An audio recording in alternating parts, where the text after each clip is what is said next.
Issues.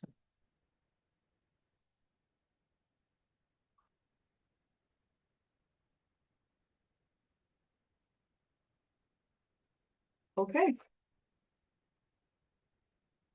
It is 11:01 a.m. on June 9th, 2025. Aloha alakea kako oano kira kahahane.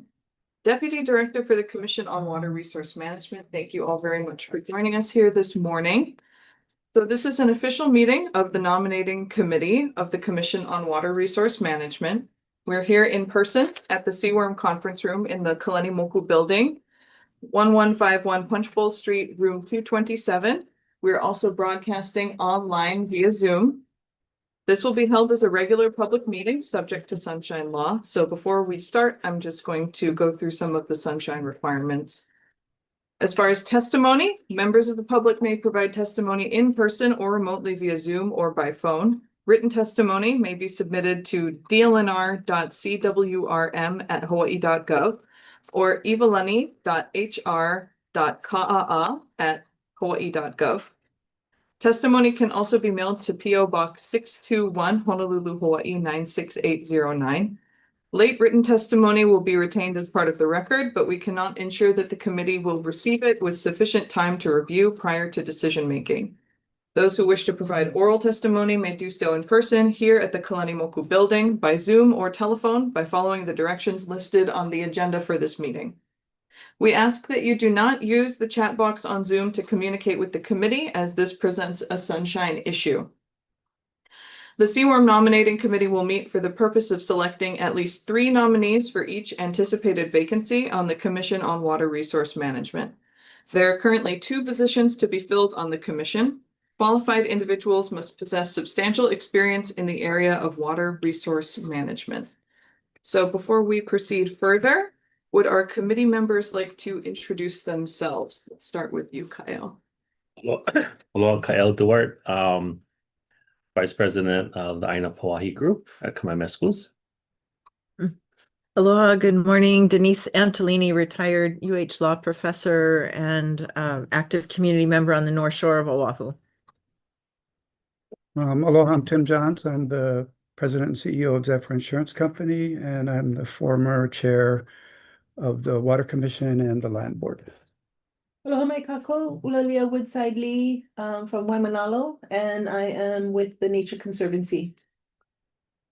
Okay, so I'm going to just briefly go through some of what's on the agenda for today, and then I will turn you loose to start the interviews.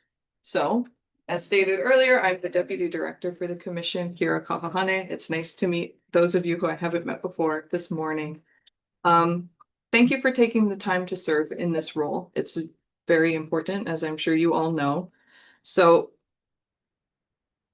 as mentioned, each nominee that you select must meet the criteria of having substantial experience in the area of water resource management.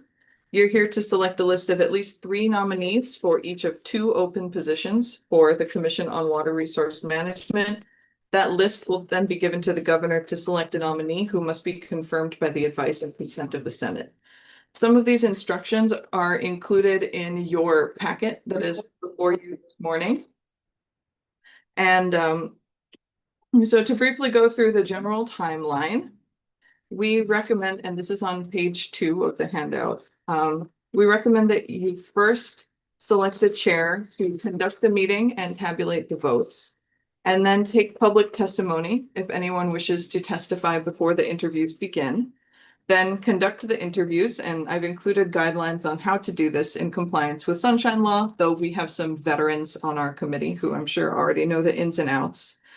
If insufficient time is available today to complete the interviews for all candidates, you may set a continuation date to hold another meeting.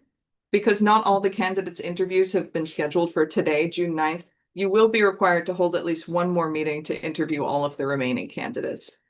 And once all of the candidates have been interviewed, you can ask the Commission Secretary, Ivalani, to record the names for the list of nominees and send it to the governor's office with your signatures. I've included a brief Q&A for some questions About limiting public testimony, we don't have any limits imposed on the length of public testimony or when it can be taken.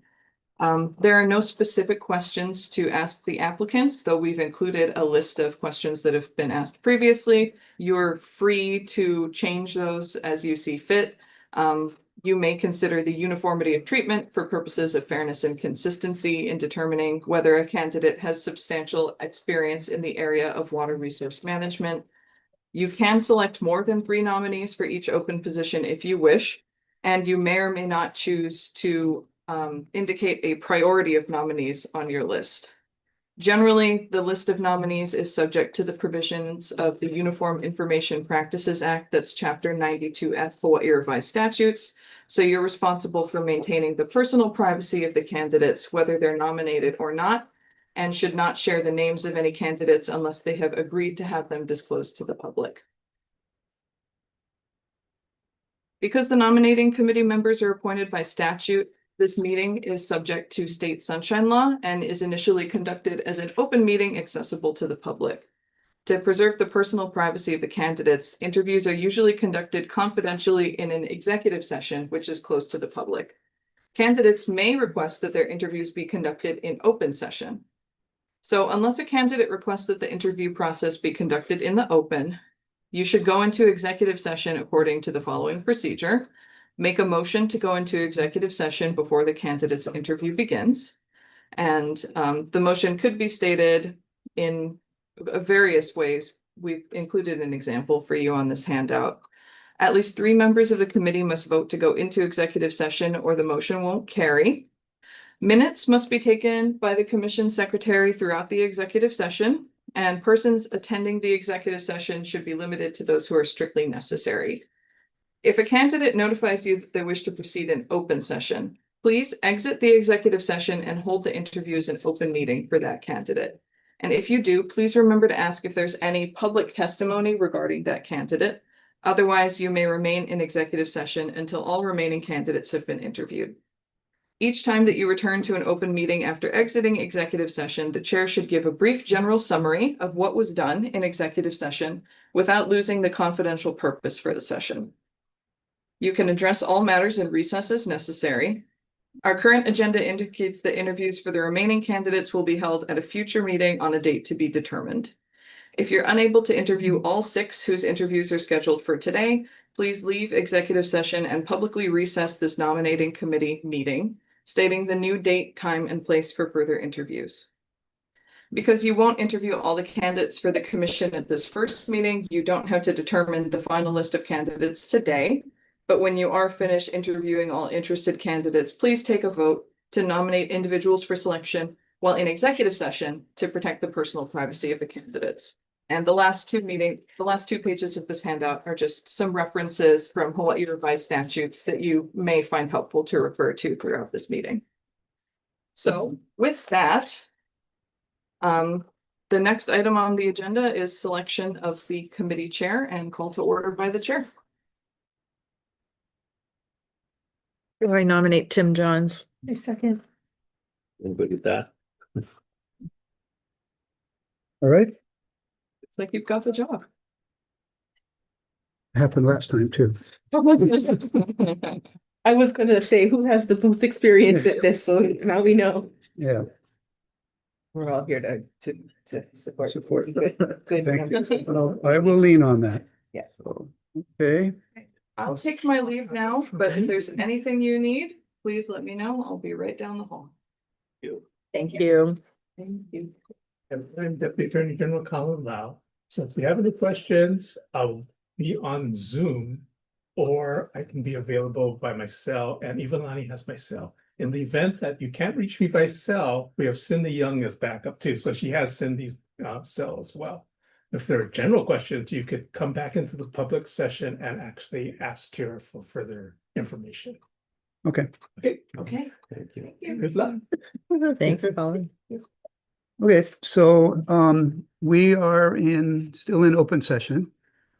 And so I guess the first step would be you've already been introduced to the selection committee members.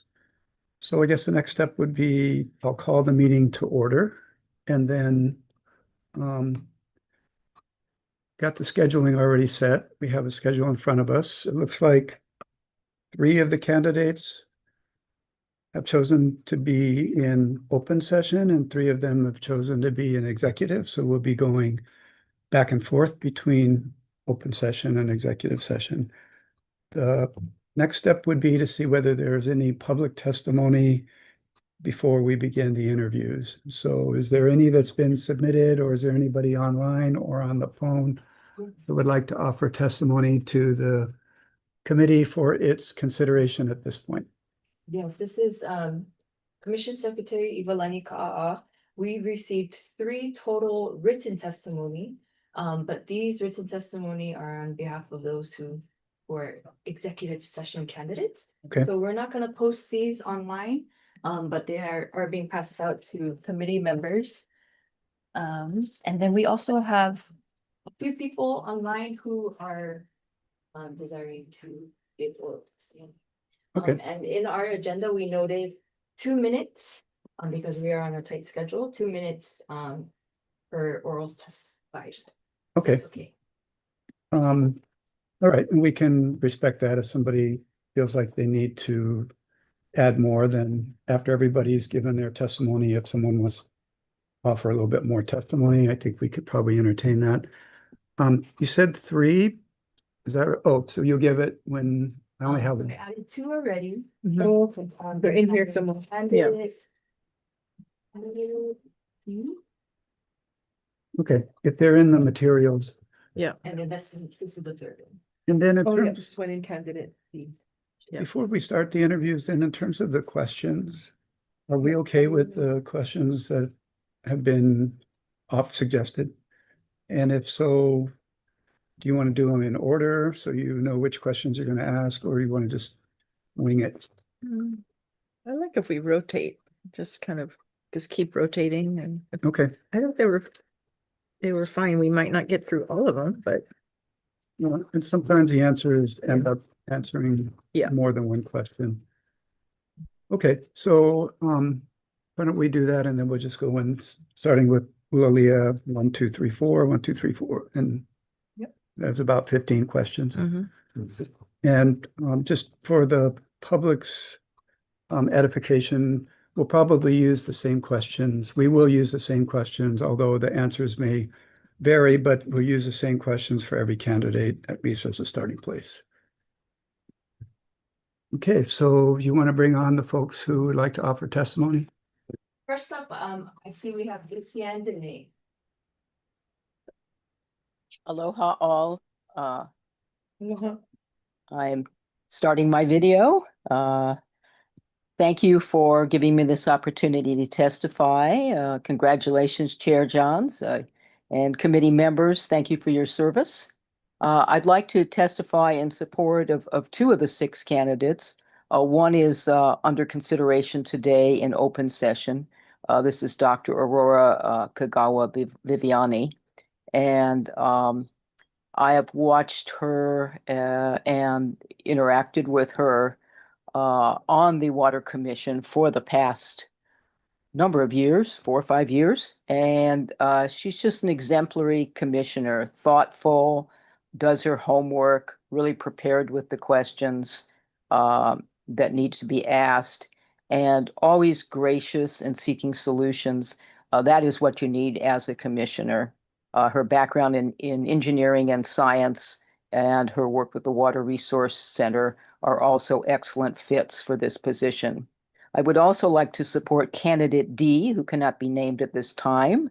I have known her for 30 years. She has a tremendous background as an attorney, administrator. She's worked for OHA. She's worked for Rural Development Corp at UH. She's dealt with water issues firsthand. Her family are legendary fisher people, so she understands the interaction between fresh water and our marine environment on a very intimate scale. I've known her whole family for 30 years or more, and she would also be an excellent fit given that practical approach as well as a good legal background, which the commission needs. So thank you for your considerations. And you have some good candidates to choose from. but you have two very excellent candidates here for the two positions, as I see it. Thank you for your deliberations. I know that this is never easy. Thank you. Mahalo. And thank you, Lucian, for all you've done for the county of Maui and for the state of Hawaii over the years. And I'm glad to see you're still fighting the good fight. So appreciate that. I'm still living by a stream, Tom.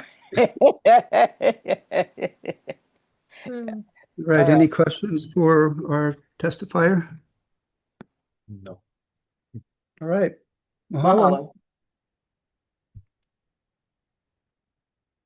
Next, we have Jeremy Kimura. Hey, good morning, committee. Just want to thank you again as well for making time today to interview all these candidates. I just wanted to echo or show my strong support for two candidates being interviewed today. Echo everything that Lucienne said about Dr. Kagawa Viviani.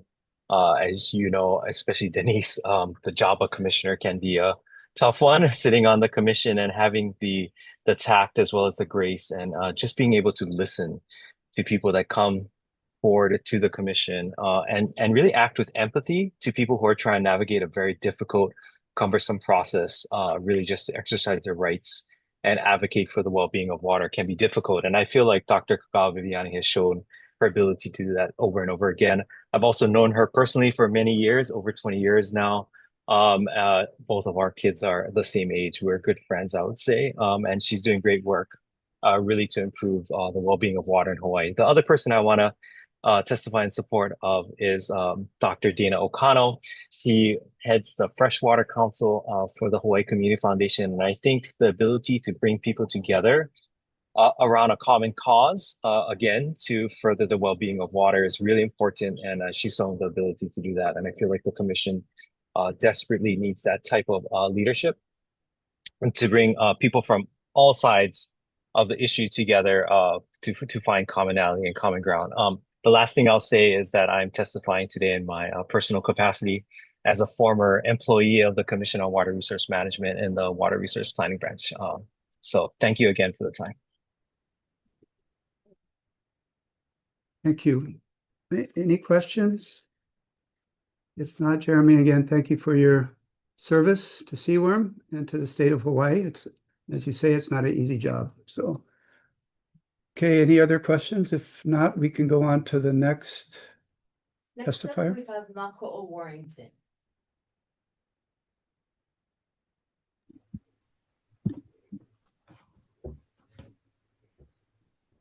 Aloha kako. Aloha. Aloha. My name is Nako'olani Warrington of Panaewa, Hawaii, testifying in strong support of candidate D. I'm going to name her Maile Lu'uwai. She is identified on the agenda, so I am speaking in support of Maile Lu'uwai to serve on the Commission on Water Resource Management. Mahalo nui ya okoa pau. I thank each and every one of you for your service. So important. Mahalo. I have known Maile Lu'uwai professionally and personally for over 10 years and can speak to her intelligence, integrity, collaboration skills, and genuine desire to serve the people. I am a member of Kupuna for the Mo'opuna, a hui of Hawaiian homestead farmers working closely for many years with Maile Lu'uwai. I'm also a member of the Keaukaha Panaewa Farmers Association, of which Maile Lu'uwai has been president since 2017. I did submit my written testimony, but I failed to mention that in her capacity as our president, she has been working closely with NOAA, the National Oceanic Atmospheric Administration. So I'd like to include that as part of my oral testimony at this time. Earlier this year, I became the designated kupuna for the Hui Kana Vai Oya I'o, Hawaii Island, dedicated to the protection, conservation, and pono management of Hawaii's vai under the principles of aloha aina and public trust.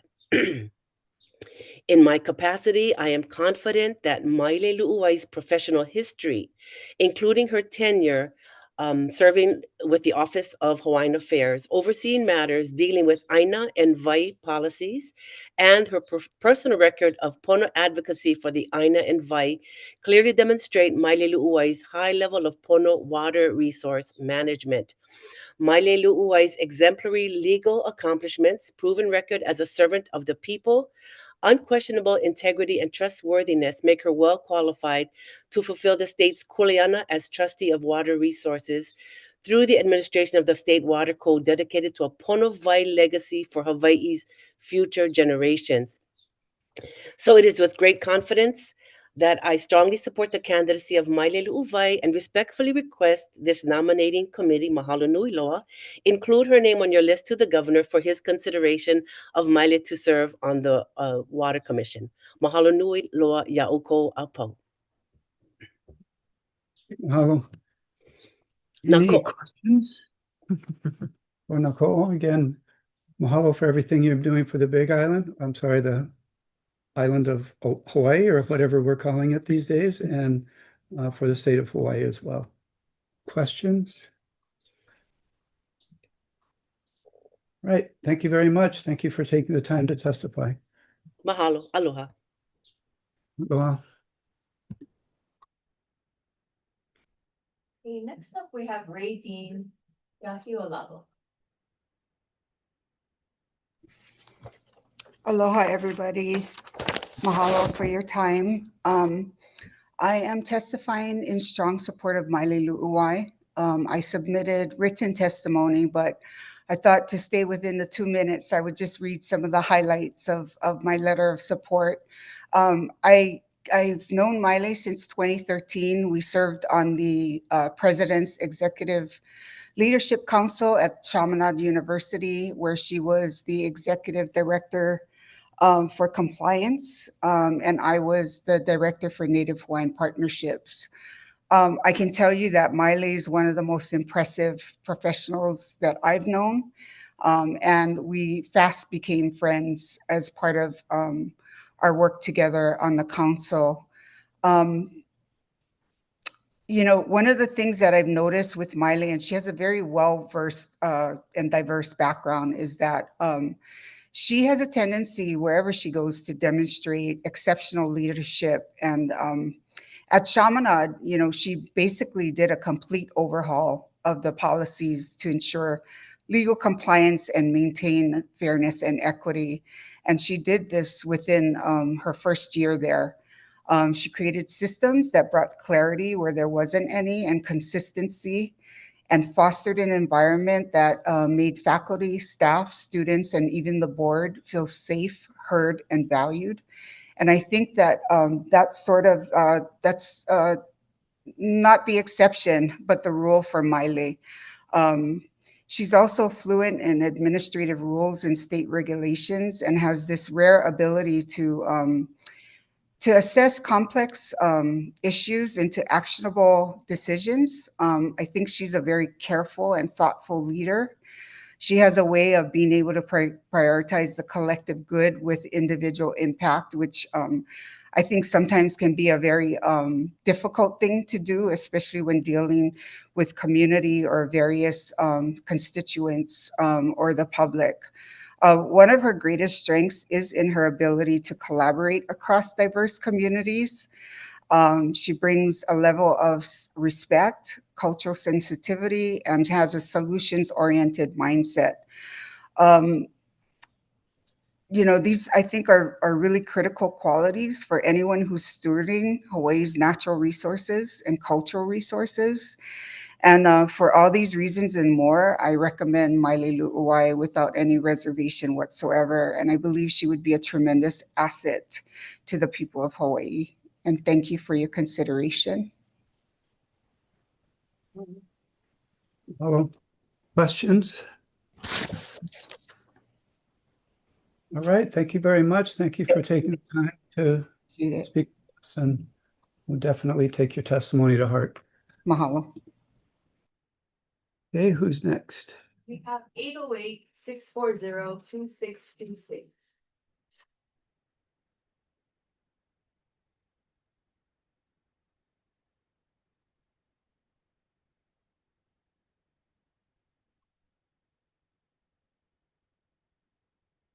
808-640-2626.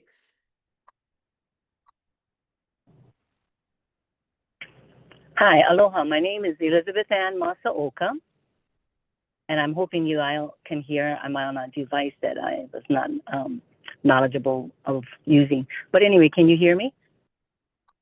Yes. Okay, I wanted to have a strong support for Maile Lu'uvai. As I'm listening to the speaker, the testimony right before mine, and also Nako'olani Warrington, and also I believe a Lucianne, everything they had to say about this candidate of wanting to serve on this Commission on Water Resource Management, I just have to totally agree with everything they had to say about her background, her knowledge, willing to serve, willing to learn, come together to the table, to collaborate. I have known Miley, I would say for the last, around 15 years. I live in the homestead land of Pana'ewa, also in Pana'ewa, and I'm on the board alongside of her. And just working alongside of her and seeing her never-ending can-do heart to serve our community and the broader scope of the state of Hawaii, the Hawaiian people as a whole. And water, without water, there's no life. And I really believe that she would be an excellent, excellent person to sit on this commission on water resource management and to work well with whoever else is on it. So everything that was said, and I just want to agree what was said prior to individuals that shared about her background, everything that she's involved with, and she's a mother, she's a grandmother, she's a wife, and she truly loves serving. And I just wanted to call in support of her, being a friend and being a neighbor and being involved with, for me, in our community. And I just so appreciate her, and I'm calling just in support of her. And I really consider to send her name forward to the governor to have him place her on this commission. Thank you. Mahalo for your testimony. Ivalani, did you get her last name? Okay. Motooka. Okay, good. Great questions for Elizabeth. If not, thank you very much for taking the time to provide testimony to us. We appreciate it. Oh, you're so welcome. You're so welcome. Aloha. Aloha. Anybody else? Perhaps Becca Kroll of Chair's office. Not sure if she's here to testify. Just listening in. Thank you so much. Oh, just listening. Okay. So that concludes the public testimony. There also will be an opportunity for public testimony to be provided for those that are open after we've conducted the interviews. So if folks are still online or in the room when those interviews are concluded, then we'll ask for additional testimony at that point. So now we can start the interview process and go to candidate A, who's indicated that candidate would prefer to have his or her interview done in executive session. So I will need a motion to go into executive session to interview a candidate who wishes privacy. Is that right? So I'll move to go into executive session to consider the selection of nominees to the Water Commission, to consider the qualifications and matters affecting the personal privacy of the candidate involved under section 92-5A2, 92-5A2 Hawaii Revised Statutes. Thank you. Is there a second? Second. Okay, any discussion? If not, all those in favor, please say aye. Aye. Okay, the motion carries. So we are now in executive session to conduct the interview for candidate A. And Ivalani, you can bring candidate A in.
Okay, sorry.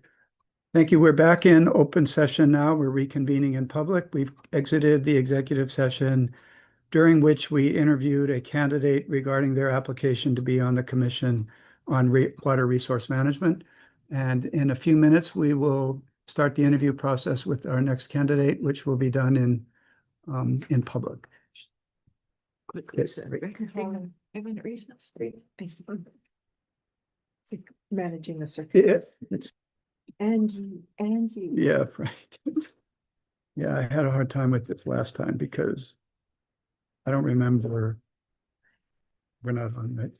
I don't remember allowing people to do it in private. Yeah. Is it sort of like, Yeah. how are people going to testify? They don't even know who's Yeah. applied. Yeah. It's a little, It's a little interesting. and I pushed back on the AG and. Your that mics was are that, still so. live. Oh, good. Thank you, Colin. Okay, I wondered about that. Thanks, Colin.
Okay, good. All right, so now we're back from our short break, and we're moving on to interview our next candidate.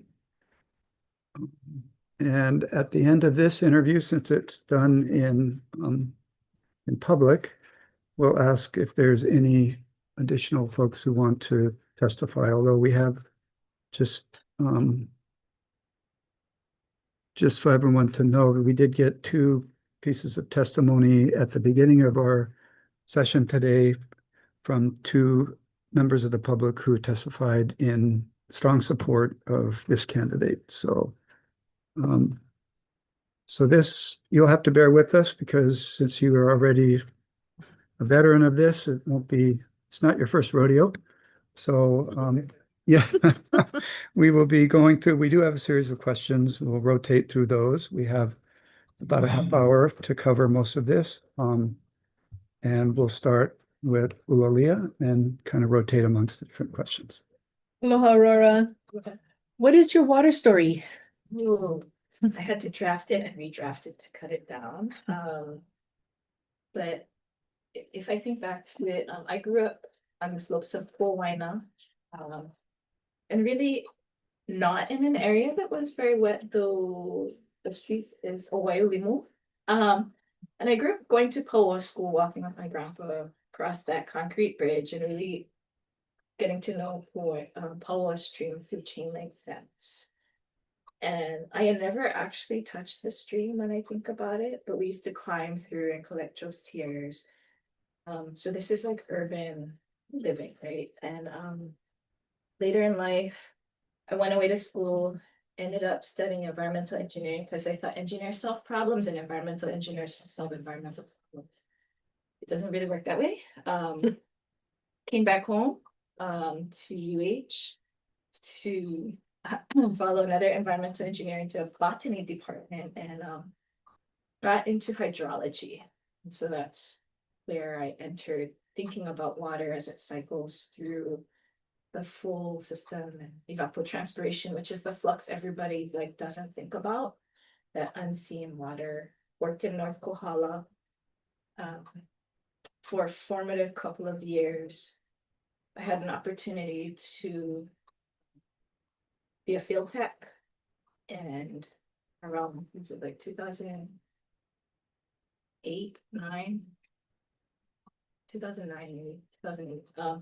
And so at the time, Kohala Ditch was being repaired, and then Nawaiha was also blowing up, and I was really interested in why there wasn't the same kind of conflict around 2 ditch systems. And I got to sort of live in a rural community and listen to what it was like on the ground.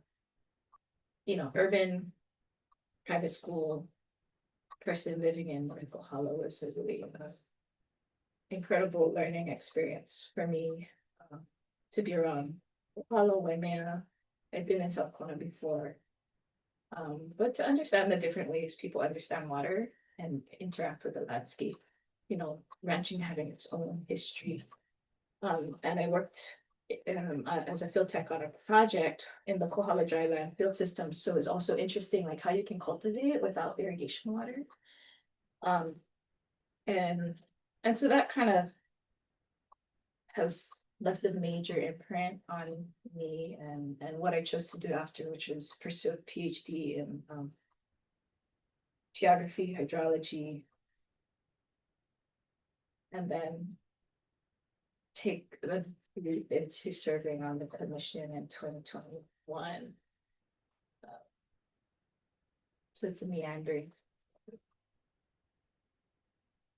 Thank you. We didn't introduce ourselves. This one's kind of silly, but since you look at your resume and then look at your time on the Water Commission already, but the Water Code does require commissioners to have substantial experience in the area of water resource management, and you've covered some of that in your answer to the first question, but is there anything else you think we should know with regard to your experience in that area? Yeah, I think in 2021, it was really, my experience was largely disciplinary training. I have my PhD in geography working with a hydrologist. And and, you know, my experience being able to work in different communities across the islands, understanding their diverse kind of hydrologic context and also histories. But the last 4 years on the commission have been like an incredibly steep learning curve. And I think I gained so much experience through working on Red Hill. I served on the permitted interaction group. A major crash course in urban water, which is something I don't think we've thought enough about in the islands, and how to navigate those urban water needs. And I filled in a lot of gaps on learning more about law, policy, and kind of the roles of different like public, private, and community sectors. Okay, great. Thank you. Denise? So can you give us specific examples over the years where you have had to make personal decisions in your own life that demonstrate your commitment to water? Yeah, I'd say one, I think serving on the commission, you know, they say it's like one meeting a month, but it's a lot of, you know, there's preparing for it, and then there's a lot of understanding and thinking about the background of every issue that comes before you on the agenda. Hands down, like Red Hill was one that consumed my life, continues to take a bit of time and energy from 2021, late 2021. So I started in July 2021. I went to my first ever FTAC meeting on October.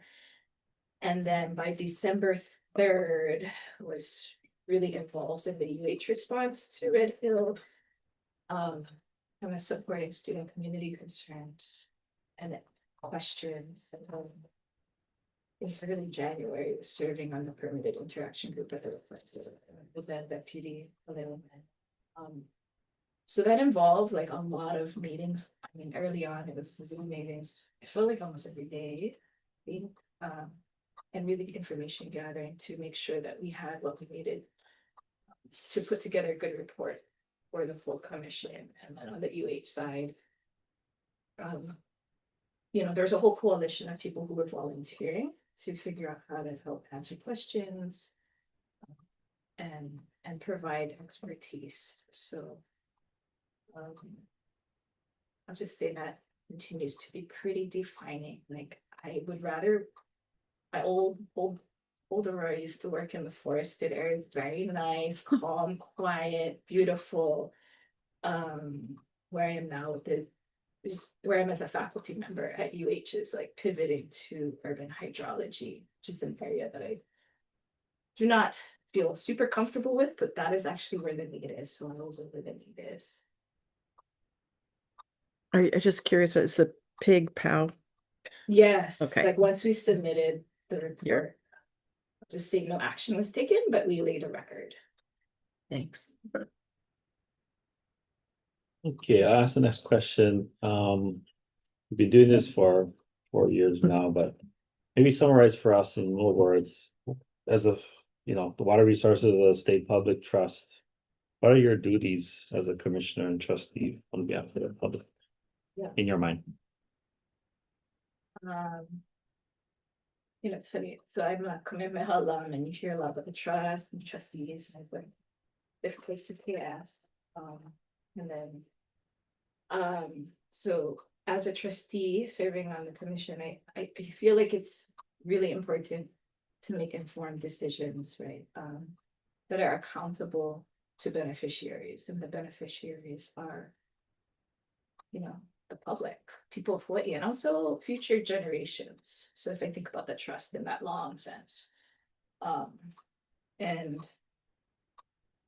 the kuleana on the commission is really to make sure that we've done our homework, that it's informed, that it's, I'm going to say equitable solutions.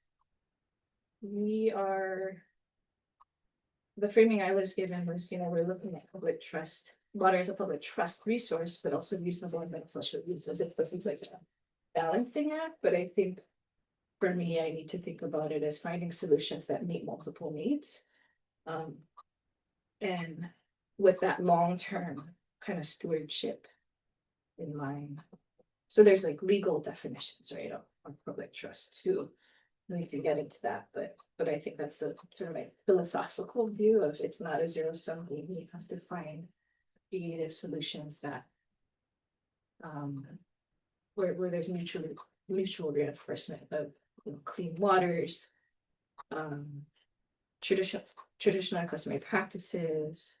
You know, everybody has a human right to water, so they do have that domestic use, and then we have legal commitments to Hawaiian homes as well. So a big picture, and then the more nuts and bolts.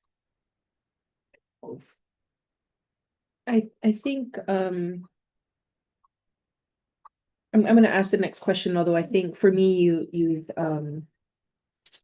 answered it, but I just want to make sure that I'm not assuming that Yeah. what I hear is also what others here also hear. So as a follow-up to that, and I think you're starting to get into this, the commission's motto is Ke Kahuai Pono, which is loosely translated as the trustee who oversees the rightful sharing of water. How do you see yourself aligning with that motto? Yeah. Is one, I take a different definition of Kahuai Pono, especially because Red Hill was really my like entry. I think the commission in the past has been focused on co-location. But if we take Kahuai Pono in the broad sense, it is as a caretaker, right? A kahu is a caretaker of the church, people, you know, the shepherd. And so if we are Kahuai, you know, we are thinking about water in all of its dimensions and all of its needs. And so again, for me, yes, making informed decisions, but for me personally, that means holding myself to a high level of I mean, I have very high expectations for myself and push myself pretty hard to do the work ahead of time. That's my family, how they would stay up. But you know, not just sort of studying ahead of these meetings and making sure I understand what's before us, but critically engaging with that information, and not just the information that's presented, the information sometimes that's missing. And so to understand what's missing, you have to understand what should be there. And that's why it's been probably the most challenging work I've ever done, serving on this commission. Yeah, I'm not sure I answered that. I think I answered that question. Mahalo. Yep, thank you. You touched on this a little bit in passing, bless you, Ka'eo. But could you describe the Water Commission's duty to Native Hawaiians under the State Water Code and the state constitution? And how are those duties fulfilled, and who has the primary responsibility to fulfill those duties? Yeah. You know, it's funny, at first I thought that's a loaded question, and then I went back to the documents and it's like, actually, it's pretty clear. It's pretty clear. Article 11, Section 7, Water is Public Trust, Article 12, Section 7, Traditional and Customary Practices. And then, you know, I read it a long time ago and I came back to it. Chapter 174C 101 lays it out, Native Hawaiian water rights. So the commission has the duty to, you know, we are the implementers of the code, and it says really clearly, Section A, that we need to protect adequate reserves of water for current and foreseeable development in use of Hawaiian homelands as set forth in Section 221 of Hawaiian Submission Act. Like B, I need to go back and do a little more homework on. C is traditional and customary rights of Papua tenants on land shall not be abridged or denied. And so we have, and then D is a pertinent water rights of Kuleana and Taro lands, so rights associated with those parcels. Rights associated with practices and Hawaiian as well. So it's the job of the commission, and it's good to reread this as a reminder that it's our duty to do it, and then there's ways to do it through a Kapakai analysis addresses traditional practices, and then especially with like a pertinent rights, that requires understanding some of the land title history. And then yeah, Hawaiian Homes Commission Act, I think we could do better at some of these and really incorporating it into decisions. I think it just hasn't been done. It's still a work in progress to make it happen. Okay, great. Yeah, I don't remember that much in my experience with the trust revenues coming from existing water licenses, that coming up to the commission that often, but certainly the other ones you mentioned are probably every meeting you have something around that, but all right, thank you, Denise. Okay, great. So my question is, how will climate change affect freshwater in Hawaii and your decision-making as a commissioner? So, okay, as a hydrologist, and it's become clear over the years how to explain this, is like I tell students, because I teach water and society, climate change is hydrologic change. Everybody focuses on sea level rise, but that's just one dimension, right? So we now know that like more CO2 makes more warming, drives everything in the hydrologic cycle a bit faster, and we have less predictive understanding of where those changes will lead. I think I have an advantage, I think, than other commissioners being at the university and proximity to people who do climate science, but I think there's a real need to better translate that work into policy and decision making. It can be quite esoteric or removed, and so it's critical, right? But it looks different. Climate change looks different on different islands, on different sides of the islands. And so I think in terms of affecting my decision making as a commissioner, I think we can have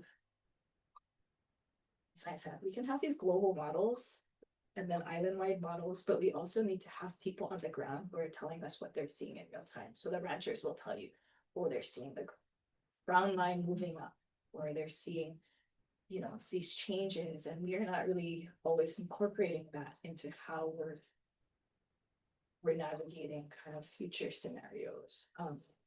So I think engaging local stakeholders, including residents and lineal descendants, not just like the really easily identified stakeholders of landowners, and really engaging kind of intergenerational knowledge through, maybe it's testimony, maybe it's other planning processes like through the Hawaii Water Plan, and then having that build capacity, because we can't have it just permit by permit, like, so what, you have the data, what is it, how do you translate that to action on the ground? So I think there needs to be more sort of dialogues, and I don't think it always has to happen in Columbia.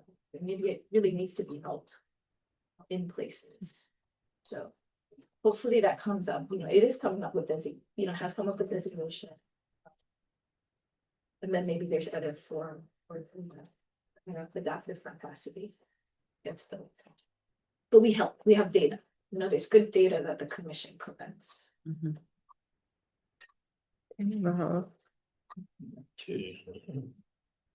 Okay. What do you see as the biggest challenge or opportunity facing the commission in the next 4 years? And if you're stuck as a commissioner, what are you going to do about it? I have to think about that one, right? Because there's like the biggest challenge, and like you're like there's like multiple biggest challenges right now. So I think my time in a geography department that's housed in social sciences has given me new words. And the word I've been sharing for the last year or so is governance and like environmental governance. So I think we have weak environmental governance in a time of real serious geopolitical and climate instability. So not only is climate doing weird things, our sort of global and local economic situation is also challenging and hard to predict what we're going to go, but we can manage governance. And so I think there are bigger challenges, and there's a challenges we can tackle on the ground. And that's this idea of governance. And the way I've been taught is that there's sort of 3 pillars of it. There's the state or the bureaucratic entity, which is the commission. There's civil society, which is like the people or community, and maybe people come forth for testimony, or nonprofit organizations. And then there's private sector entities. And I think we haven't really harnessed them together in ways that help us advance. I think oftentimes it's like, okay, government controls everything, that's that, okay, so much, contention because people in the community are not finding these solutions to be acceptable. I think, and then, somewhere is like private sector, but if we think about how to create arrangements where we can have alignments, there can be for something. So, I'm sorry, speaking in abstractions, but I think we can do work on environmental governance and water governance. If we think about water management, not just being the realm of engineers, I'm trained in engineering, but there are limitations, but like governance, and that the commission is part of that, but it's not the only part of it. We do need more community capacity building. I think the water plan is important, but it sort of cycles slowly. But it brings good questions to the fore with climate change, with issues of historical injustice, in terms of trying to be forward thinking. And then there's designation, right? So we've had challenges with implementing designation, but I think there's opportunities to strengthen, to be less top down as the commission, but to strengthen local governance and to have more conversations at that side. Because I don't know Maui like people on Maui know Maui, for example. So how do we build space for that to guide what the commission does? And then there's permits, right? That's usually what the commission has done, is like permits, governance by permits, but I don't think that's always, we might bake ourselves into situations that are hard to maneuver if we approve water for one use, but that's not in alignment with a, particular area's vision of the future. So that was kind of long. Paula? 50 years from now, what does water management in Hawaii look like, and what role did you play in its development? Yeah, there was like the nightmare scenario, which we won't talk about, and then the hopeful one, which is like 50 years from now, there will be 45 years experience of having a really holistic approach to Hawaii stewardship, and Hawaii being greater than water. So like Hawaii having, everybody around the world has their water is life, saying like Kauai, Mizukoni, Agua es Olvida. Like, how do we harness that inspiration that everyone has for Hawaii or water,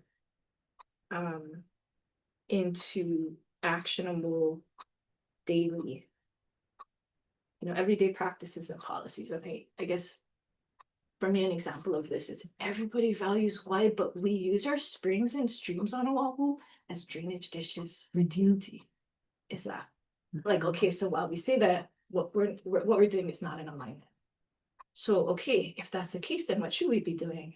These conversations about nature-based solutions, green infrastructure come up, and I'm like, okay, well, is that going to work? How much does it cost? Okay, if that's what you would want to see, okay, how do we make it happen? Yeah, it's not in the commission's realm, but maybe we need to all be having more conversations. We're talking to each other in different units, and I know that's idealistic, but without that, we won't have a target. So I think for me at the university, I've been thinking about how do we do this, like really characterize the full complexity of what's called waterscapes, like landscapes, but waterscapes. And get away from teaching hydrologic cycle as just precip, evaporation, condensation, that old cycle, but taking the reality, like we got people on the landscape, we have agriculture, irrigation, we have, affordable housing development, like, and have spaces for people to really see that landscape and the multiple benefits. And I'll just say, like, I was influenced when I was an intern at Kamehameha with Johannes and this work to look at multiple bottom lines. So I think it's an extension of that, but like, what does the waterscape of Unoa look like? What does the waterscape of Lahaina look like now? What do people want it to look like? And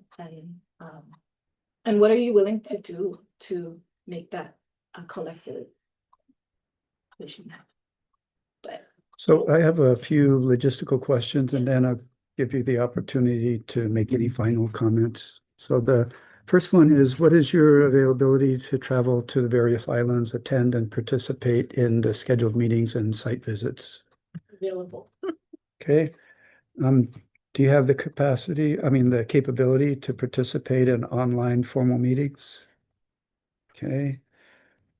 Are you comfortable filling out the required financial disclosure form that is publicly available should you be selected to serve again?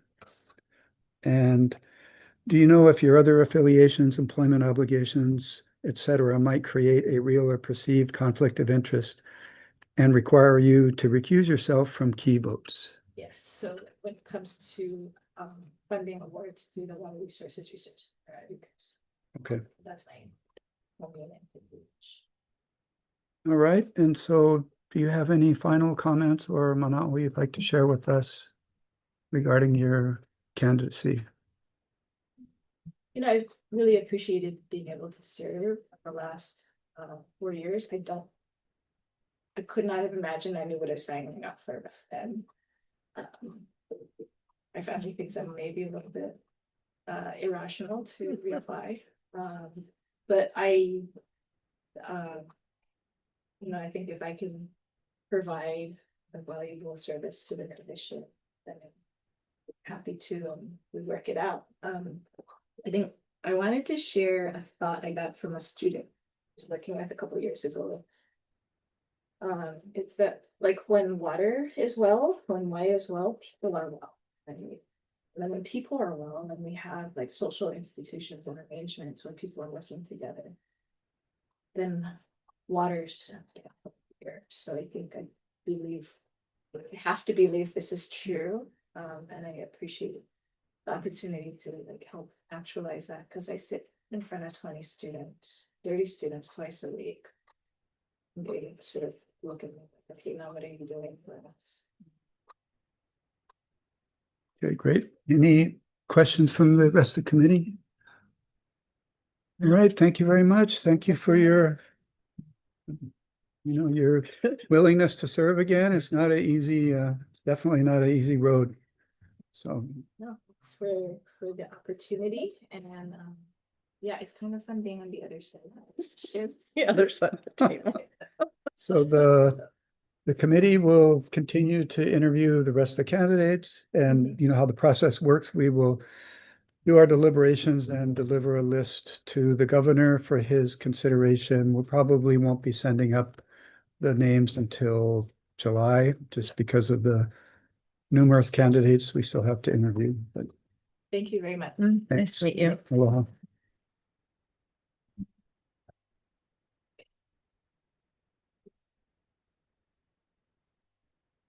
Great to do you. That's so nice. Are they all? Keeping us busy. They keeping us busy.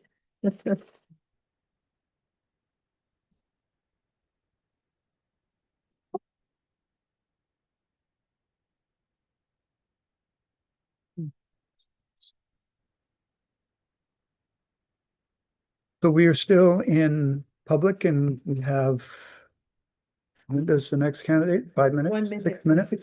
6 minutes. 6 minutes. Yep. Okay. You guys want to you can go ahead and take a break if you want, or you can bring her in early if you'd like. Is Dana here? Okay. Is she? Oh, she's going to be on Zoom. Okay, What do you guys prefer? ready? I'm good. Yeah. Yep. Well, actually, to keep the agenda, if someone wanted to join and we started early, they would miss, right? So we really shouldn't start until officially 12:45. Okay. Just even if we're ready, that doesn't mean everyone else that is watching might not be. So One thing I think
Okay, so we're back from our short break and we're in public session.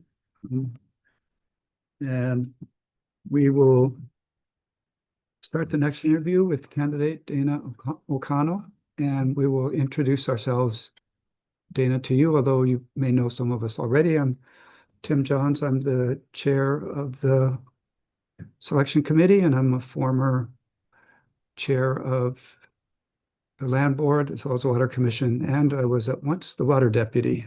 So turn it over to Ulalia to introduce herself. Aloha, Dana. Ulalia Woodside Lee with the Nature Conservancy's Hawaii and Palmyra program.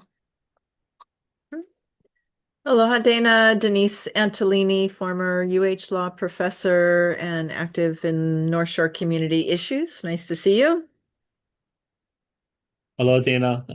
Hey, Duarte. Kamehameha Schools. Good to see you. Hey, Dana, we have a series. Oh, you're on mute, is she? Yeah, I think you're. It looks like it's on her end. Right? Oh, there you go. On Good. my end. Good. Oh, okay. Okay. Sorry about that. Aloha, everyone. Aloha. Aloha. So we have a series of questions. We have about a half hour to go through it, but we do have a series of questions we'd like to ask you, and we'll kick it off with Ulalia. Aloha, Dana. I've got the first question to kick us off. And what is your water story? Yeah, good question. Well, I think I will start with I'm a Hilo girl, and Hilo is plentiful in water, as we all know, or at least it was when I was a child growing up, and maybe a little too much water. And I think it was, or I know it was something that I took for granted and assumed would always be there. It wasn't until after I had finished my college degree program and I joined the Peace Corps and was living overseas in a small country in West Africa called Benin. And the little village I was living in actually had a mini drought when I was there. And it really kind of opened my eyes, and I had an aha moment about, oh, right, water. Water is, we take it for granted in the US. We just turn on our taps and it comes out. And that is not the way it is everywhere. And really, it's not even the way it is here. There's a lot of work that goes into that behind the scenes that, I think a lot of us forget and take for granted. So it started my journey. I moved back to Hawaii after Peace Corps, went to UH Manoa, got my PhD in natural resources and environmental management, where I focused on watershed management specifically. I went on to work for NOAA, the National Oceanic and Atmospheric Administration, where I was working for both their coastal zone management program and coral reef conservation programs. And specifically, my interest in work there is because of managing water also impacts nearshore resources, but working with communities also in that area. And then more recently, in my current position, I work for a nonprofit agency that has a statewide freshwater initiative. And so we partner with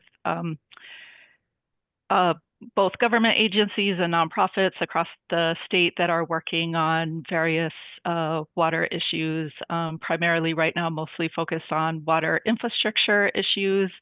And we provide a lot of technical support and assistance in helping folks apply for federal dollars to help support the water infrastructure programs that they need. Mahalo, Dana. Great. And I think you've touched on this, but the next question goes to the actual requirements for commissioners laid out in the water code. And so commissioners are required to have substantial experience in the area of water resource management. So if there's anything in your previous answer you'd like to highlight, or anything in addition to speak to that question, that would be great. Yeah, I think I will just flesh out a little bit further. So through the work that we have been doing with the statewide freshwater initiative, we were actually awarded a grant from U.S. Environmental Protection Agency to stand up the Hawaiian Islands Environmental Finance Center. And so this grant enables us to be able to provide pro bono services and technical assistance to agencies that are working on various water programs and infrastructure. So I highlight that because, you know, that's a nationally recognized distinction, and actually usually these environmental finance centers are usually housed in universities. So it's actually a great honor that, you know, they recognize the work we were doing and we were able to set it up as a local nonprofit.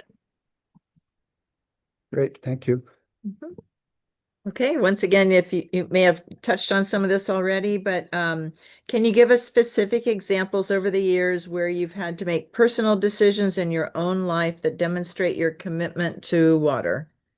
Yeah, everything I said before. Water is definitely a passion of mine. But you know, I can think of little things like right now my grass is dying in my yard because I refuse to turn on the sprinklers and summer is here, right? So it's the little decisions that we all make that I think helps to um, demonstrate our commitment to how we effectively manage our resources.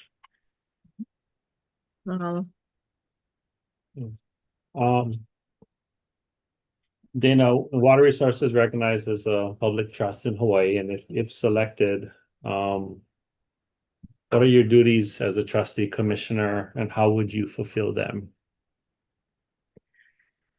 Yeah, I think you know, the key thing that I feel like I have learned over the years, you know, everyone and everything relies on water, right? And so there has to be balance. There has to be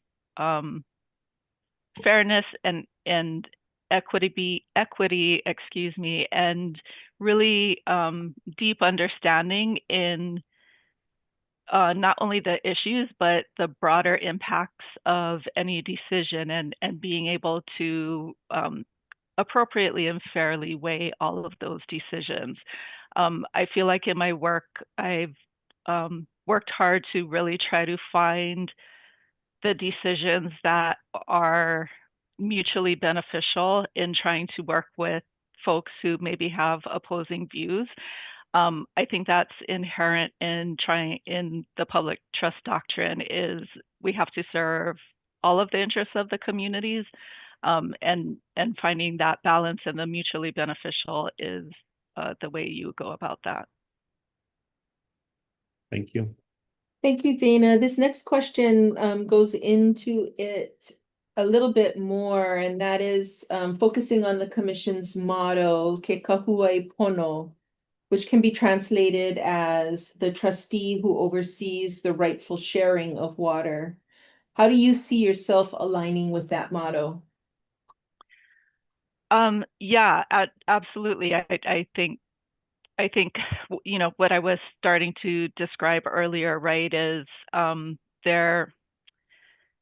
Let me see if I can put it in context. So I think, for example, one of the common places where I hear of kind of community needs conflicting with water is, well, we need more housing, you know, we need places for our residents to live, but you know, we don't have enough water in whatever area. And so putting more water restrictions on means we can't have enough housing. And I think I know I don't agree with that premise. I think it's how do we find the solution in the middle, because we do need more housing, right? Like we all have keiki and grandkids who we want to come back and live here in Hawaii, right? And they need housing. But I think we can manage our water in ways that make sure we both have enough water for future generations and still support the needs that we have now. And that's part of the having to do it pono, right? It's not only looking at just what we need now or our immediate uses or just protecting the environment. It's how do we do it all and make sure it can go forward. Valentina. Thank you. This next question focuses a bit more on Native Hawaiians. And could you describe the Water Commission's duty to Native Hawaiians under the state water code and state constitution? How are those duties fulfilled, and who has the primary responsibility to fulfill those duties? Yeah, so, traditional customary uses of Native Hawaiians for lo'i or other uses are, one of the key things that needs to be balanced in the equation. And when you're looking for the mutually beneficial and ensuring the balance. So again, I think everything I was describing earlier, I think that all ties into it. And yes, of course, that is a component of the entire equation that the Water Commission has to look at. Okay, thank you. Okay, how will climate change affect freshwater in Hawaii and your decision-making as a commissioner? Climate change is already affecting water in Hawaii. We are already seeing changes in rainfall, drier areas getting drier. Some wetter areas are predicted to maybe get a little bit wetter, but not in helpful ways. Instead of the typical rainfall patterns and groundwater recharge that happens, instead they're coming in the big rain bombs like we saw in Kauai in 2018, which means that water is just rushing right off into the ocean. It's not recharging our groundwater aquifers. We have to take all of that into account. It's very real, and again, it forces us to look at what are the other solutions and what are other ways that we can balance and what are the other things we can do, and we have to take all of it into account. Oh, Maybe building on that question, what do you see as the biggest challenge and or greatest opportunity that the commission will face in the next 4 years? And what are your thoughts of how you would address that as a commissioner? Well, I think already the discussions and decisions that need to be made around Maui and West Maui, I don't think that is obviously the huge first step, and I think sets the tone. I think there's going to be other areas like West Hawaii that may also be facing similar challenges going forward. I don't have a decision on exactly what the answer is right now. I think that's part of the process of, being on the commission and making sure I have full information would entail. But I think the questions that we are already facing are just going to be exacerbated, and we're going to see it in more and more places across the island. And sorry, let me know if I missed another part of that question. No, maybe if you had any thoughts on how you named West Maui and West Hawaii specifically. I know you don't know the answer. I mean, or you would be on a commission if you know the answer for those two. But you had any specific thoughts on, or maybe you can elaborate a little bit on when you say West Maui, West Hawaii, maybe not assume that I know what you're talking about. What issues are you talking about? Sure. Yeah. So I guess what I was thinking of is understanding that those are, as I mentioned, drier areas that are already, likely to have long-term water management challenges and limitations as climate change continues to exacerbate, and coupled with the demands and pressures that are already coming with, business and commercial and housing development and other things. And so, what are what are the solutions for working in those areas. I can say what I have helped with in terms of some of those areas already. So for example, in West Maui, we know there's great opportunity to increase water reuse or recycling. So we actually worked with the Department of Environmental Management, Maui County, and helped them apply for a federal grant to actually build out the water reuse lines going, further up from Lahaina, going further up the Kaanapali coast. And that will enable significantly more users in that area to be able to tap into the recycled water, meaning less demand on the potable water uses in that area. So just an example of how we are currently trying to help partners in this arena. Mahalo, that helps. Yep. Mahalo. Dana, next question. In 50 years from now, what does water management in Hawaii look like? And what role did you play in its development? I think it will look like, so not everyone likes this term, but I think it's helpful for illustrative purposes. On the mainland, they refer to it as One Water, and actually City and County of Honolulu actually adopted a One Water ordinance. I think going forward, it has to look like that, right? It's integration of all the water systems and making sure we're conserving where we can, reusing where we can, right? That it's redundant and connected systems that complement each other and work together, reducing our overall demand and just being more effective in how we manage the water altogether. I do think that is where we will need to go. Obviously, there's probably at some point going to also need to be desalination that comes into the picture, but that also has challenges with it. So I don't think it's primarily cost. And so I don't think it's going to be the future answer to solve all of our water problems. I do think a One Water approach, though, is going to be where we have to land. Can I ask a follow-up on that? Sure. Can I jump? Yes. I want to ask a follow-up, Dana. I'm so curious. You said not everybody likes this term. Could you say a little bit more about that? And I'm genuinely asking that question. I don't know the answer, and I'd love to hear if you can share. Yeah, I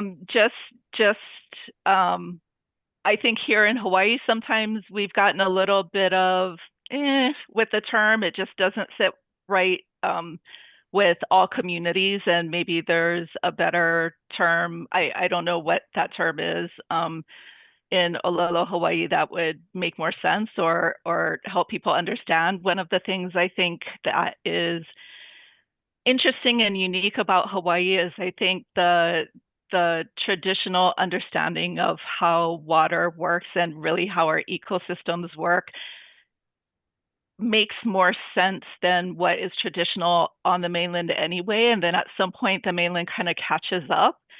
But now they call it something weird, and then they try to describe something that already existed for millennia here, and then try to have their own term for it.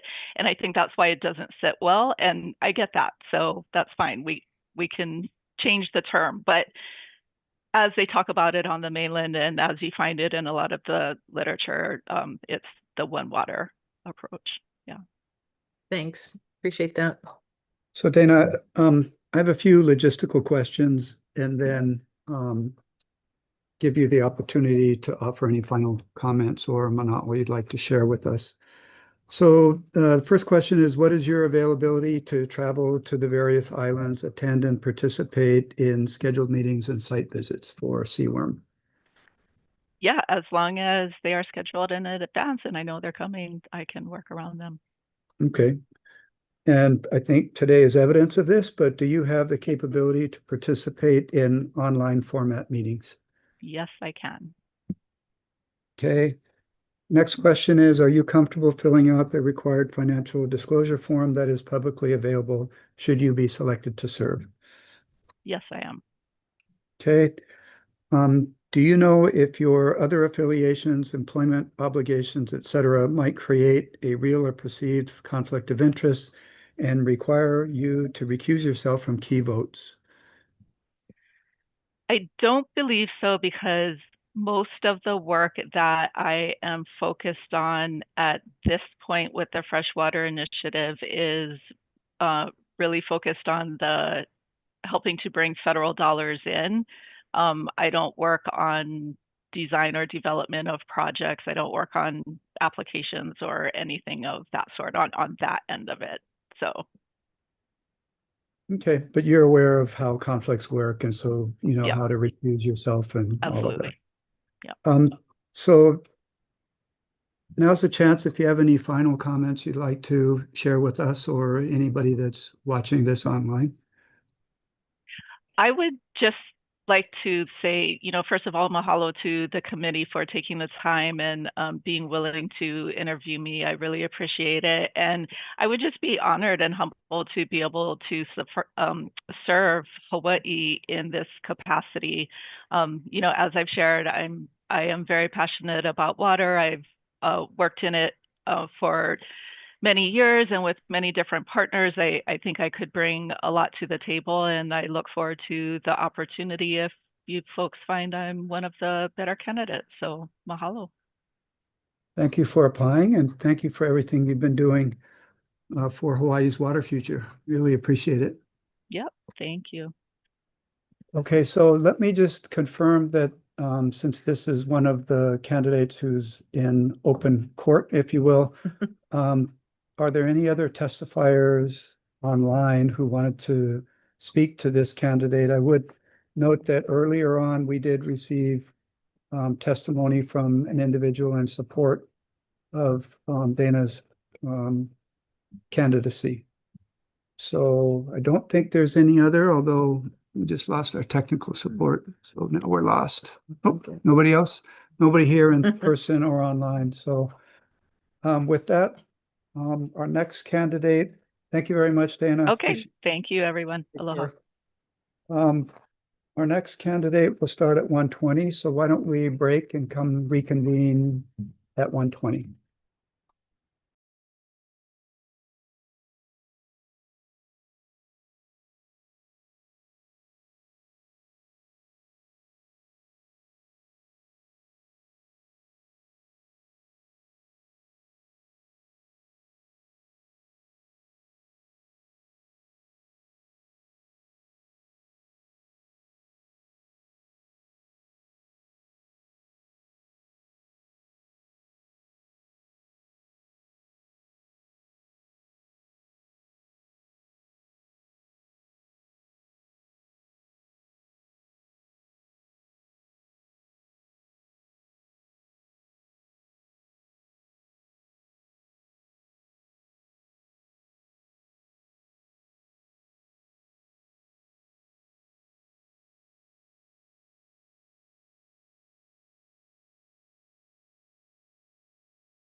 Candidate D.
All right, we're back. The nominating committee to the Commission on Water Resource Management is back in session. And we're ready to go into. Thank you. So we're back. And I'll entertain a motion to go into executive session to conduct our next interviews, who has indicated their preference to have their candidacy and interview be held in private, but we will give them the opportunity to revisit that decision once we're in executive session. So could I have a motion to go into executive session in accordance with HRS section 94-4B? Oh, okay. Or I Okay. move to go into executive session to consider the selection of nominees to the Water Commission, to consider the qualifications and matters affecting the personal privacy of the candidates involved under section 92(5)(a)(2). Yeah, sorry. Yeah. Then is there a second? Second. All right, is there any discussion? All those in favor say aye. Aye. All right, so we are in executive session.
Okay, we've now left executive session and we're back into the public meeting of the nominating committee to the Commission on Water Resource Management.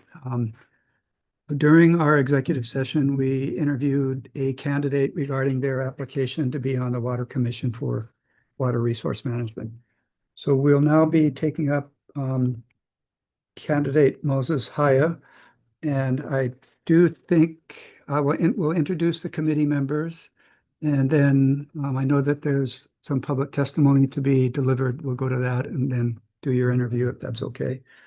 I'm Tim Johns. I was elected as the chair of the committee. And as you know, I'm a former Water Commission chair and Land Board chair and water deputy. So Ulalia. Aloha, I'm Ulalia Woodside Lee. I am the executive director of the Nature Conservancy's Hawaii and Palmyra program. Mahalo for your work. Aloha, Moses. Nice to see you. I'm Denise Antolini, retired law professor from the wonderful law school that you attended, and very active on North Shore community issues. It's nice to see you. It's a pleasure to also see you, and thank you for your continued work. Appreciate that, and I mean, you guys rock. Hello, Kyle Duarte, flew in from Kona, Hawaii this morning. I'm the vice president of the Aina Hawaii group at Kamamiskus. Right, and mahalo for your work. Appreciate it. So I think we'll go on to public testimony. I don't know if there's no one online that wanted to testify on this candidate, but we do have someone here in person. So if you would step on up and introduce yourself, we'd be happy to take your testimony. Right here is good. That's perfect. Hey, aloha. Hello. My name is Raynette Suganu Carlson. I am from the Kapehini Kua Ohana, Papukolea/Nanakuli. And I'm here today to give you a need to know 2 minutes of Moses Haya. And I'm going to do it in the Jeopardy programs format. So we have 5 categories. And first, the categories are books, warrior, can and cannots, education, and who owns the water. Okay, so the first answer to our Jeopardy question is Porsche car manuals. What is Moses Haya's favorite reading book? Porsche manuals. The second category is warrior. The warrior, who is Moses Kale na Ho'opi'ilani Haya Jr. He's Moses's warrior. His father, and his father has laid the foundation to this wonderful guy, wonderful man who has always made it his priority to represent the underdogs, the ones that need help the most, and that would be me. And he's always proven himself. The third category is the can and cannot. What is surf and make baklava? So he can't surf. He is Greek, but he doesn't know how to make baklava. Okay. The fourth category is education. He wore the blue and white Kamehameha, and then they offered him another opportunity to go to St. Louis, and then he wore the blue and red at their urging. He thought it would be a good idea to go to St. Louis. And the final category is who owns the water? And that's the most important category because Moses is the a'ali'i, the resilient guy who will maintain the water usage for the good of all. Not just the Hawaiians, but for all. And what's good for Hawaiians is good for all. Moses's name, I looked it up. It means delivered from the water. And he will deliver for you guys. He will deliver the water for you guys. Thank you very much. Thank you. Hello. Yep. Oh, I can still stay though, right? When you Just stay as long as you like. Yep. So Moses, we have a series of questions and then some logistical questions at the end, and then we'll give you the opportunity to cover anything that we may not have covered. So Lulia, we'll start off with the first question. Yes. I've got the sweeping question to get us started, Moses. What is your water story? Mahalo for that question. It's a great question. So at first, I believe that my water story began in 1995 when I was hired by a nonprofit known as Native Hawaiian Advisory Council as a staff attorney. And in that way, as an attorney, I worked with the Honorable Judge Walter Keene, who is retired, to represent the Office of Hawaiian Affairs in the Waiole Ditch Combined case proceedings before the Commission on Water Resource Management. So when I was thinking about it, all this stuff, I realized that my story really began before that. And it began when my parents and my grandparents and my parents' children moved to a place that is between Pearl Harbor and Leomanu. What I later realized was that there was an easement from Red Hill underground on through our community, and it ran just above our home. And we started to realize, because we could hear trains under taking, I guess it was fuel or doing something, and wondered about it. And I realized now that what they were doing was very troubling when it comes to fuel through that same easement. Our front yard, my parents planted some indigenous plants, and they would get to a point and then die. So clearly something was going on underground. But, getting back to my work, during the hearings at the Waiole Ditch Combined contested case proceeding, a Native Hawaiian expert on traditional and customary practices related to fresh drinking water testified. And in her testimony, the most meaningful part of her testimony for me was that prior to Western contact, anyone that was caught diverting stream flow without prior appropriate permission from the chief, the ahukua, would be their body would be used to plug the hole. That said a lot to me about how priceless and important water was when it came to the life of inhabitants at that time. That was a huge impression on me, and it told me how very precious my ancestors kept water for life. Finally, in March 2001, I began work as a staff attorney at the Native Hawaiian Legal Corporation. And in that capacity, I started to represent Native Hawaiian individuals and organizations in East Maui. And the organization was Namoku Aupuni o Ko'olauhui.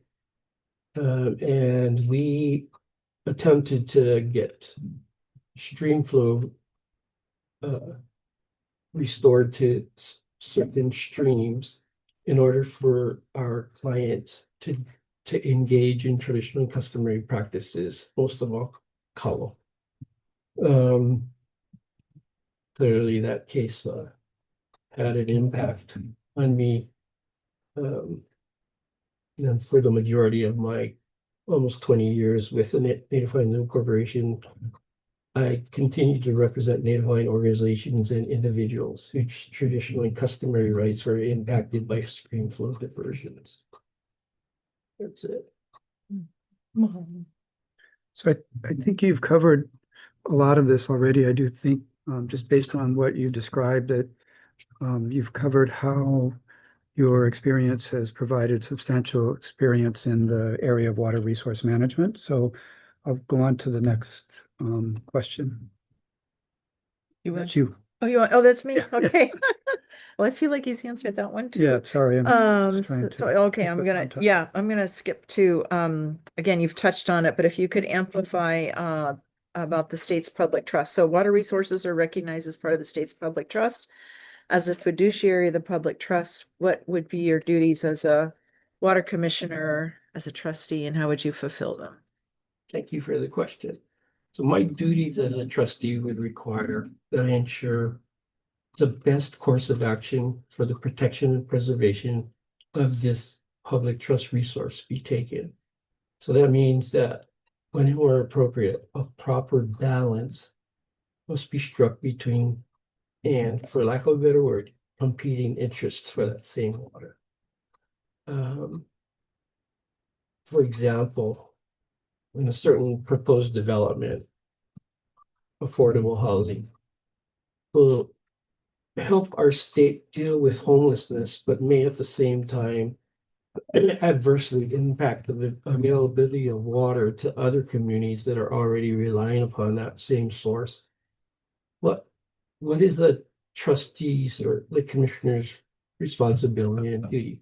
And I believe that the balancing of competing interests need to be taken into account, and that would provide for what I believe is the best possible way of deciding those issues for our community, our water resources, and for the future. Maybe a follow-up question related to that, what you just talked about. The mission's motto is Kekauwai Pono, which loosely translated is trustee oversees the rightful sharing of water.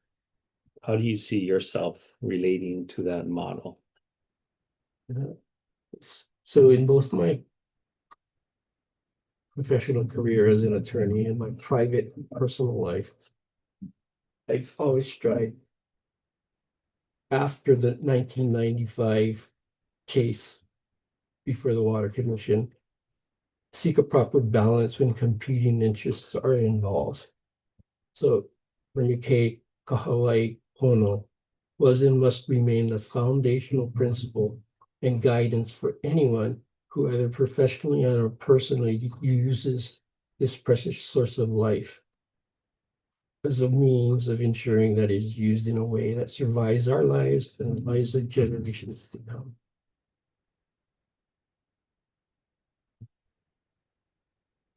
Mahalo, Moses. I'm gonna you've talked a bit about your background and including in the testimony, you have a lot of experience as it relates to the relationship between the Water Commission and the Native Hawaiians. But I'm gonna, in case there's anything else you'd like to share, to describe the Water Commission's duty to Native Hawaiians under the State Water Code and the Constitution, and how are those duties fulfilled, and who has the primary responsibility to fulfill those duties? Thank you. So I want to just start with citing constitutional provisions and later the specific section in the state's water code. So Article 12, Section 1 and 7 of the Hawaii State Constitution, and then also subsection 174C, 101C of the state's water code requires that the commission protect certain legitimate water rights of Native Hawaiians. So in that way, the water code has a significant duty.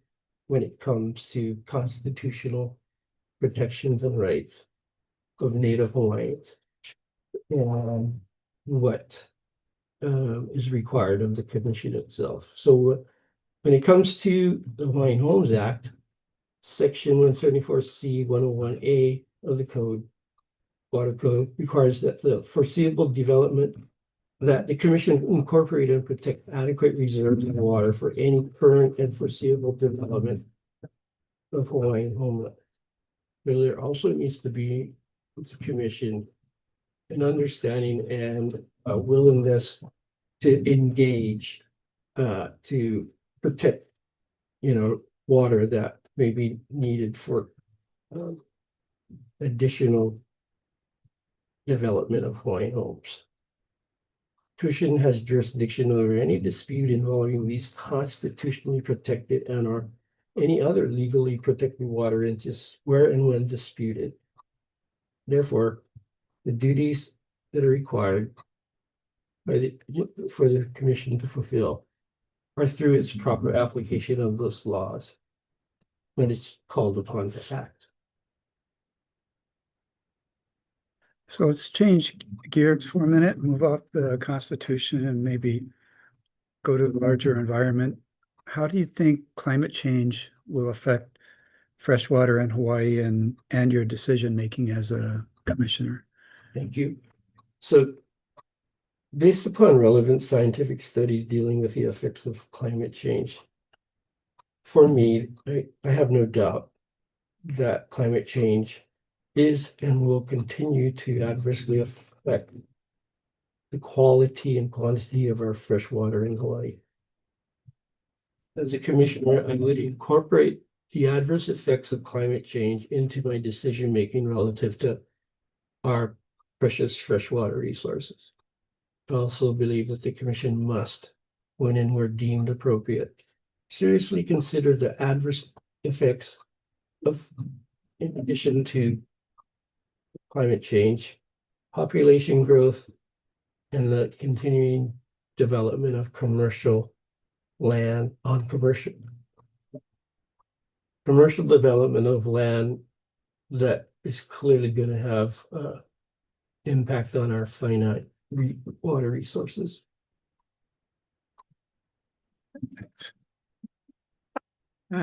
Okay, looking forward, what do you see as the biggest challenge if you were to serve on the Water Commission and greatest opportunity for the next 4 years? How would you address those challenges and opportunities? Thank you. So yeah, in my mind and based upon my experience, what I see the biggest challenge and at the same time the greatest opportunity for the commission is the continuing diminishment of fresh water due to climate change, population growth, commercial development, and as a result, growing battles for our diminishing sources of fresh water. And so as a commissioner, I would address this as I have been taught by my ancestors. My ancestors took only what they needed because they were thinking and caring about those who were yet to come. This way of seeing and being is a calling for, I believe, everyone in this state. It's my sincere hope that we heed this call and take only what is needed. For example, like certain existing agricultural, industrial, and other uses currently using potable water, switch to non-potable water when and where appropriate. Are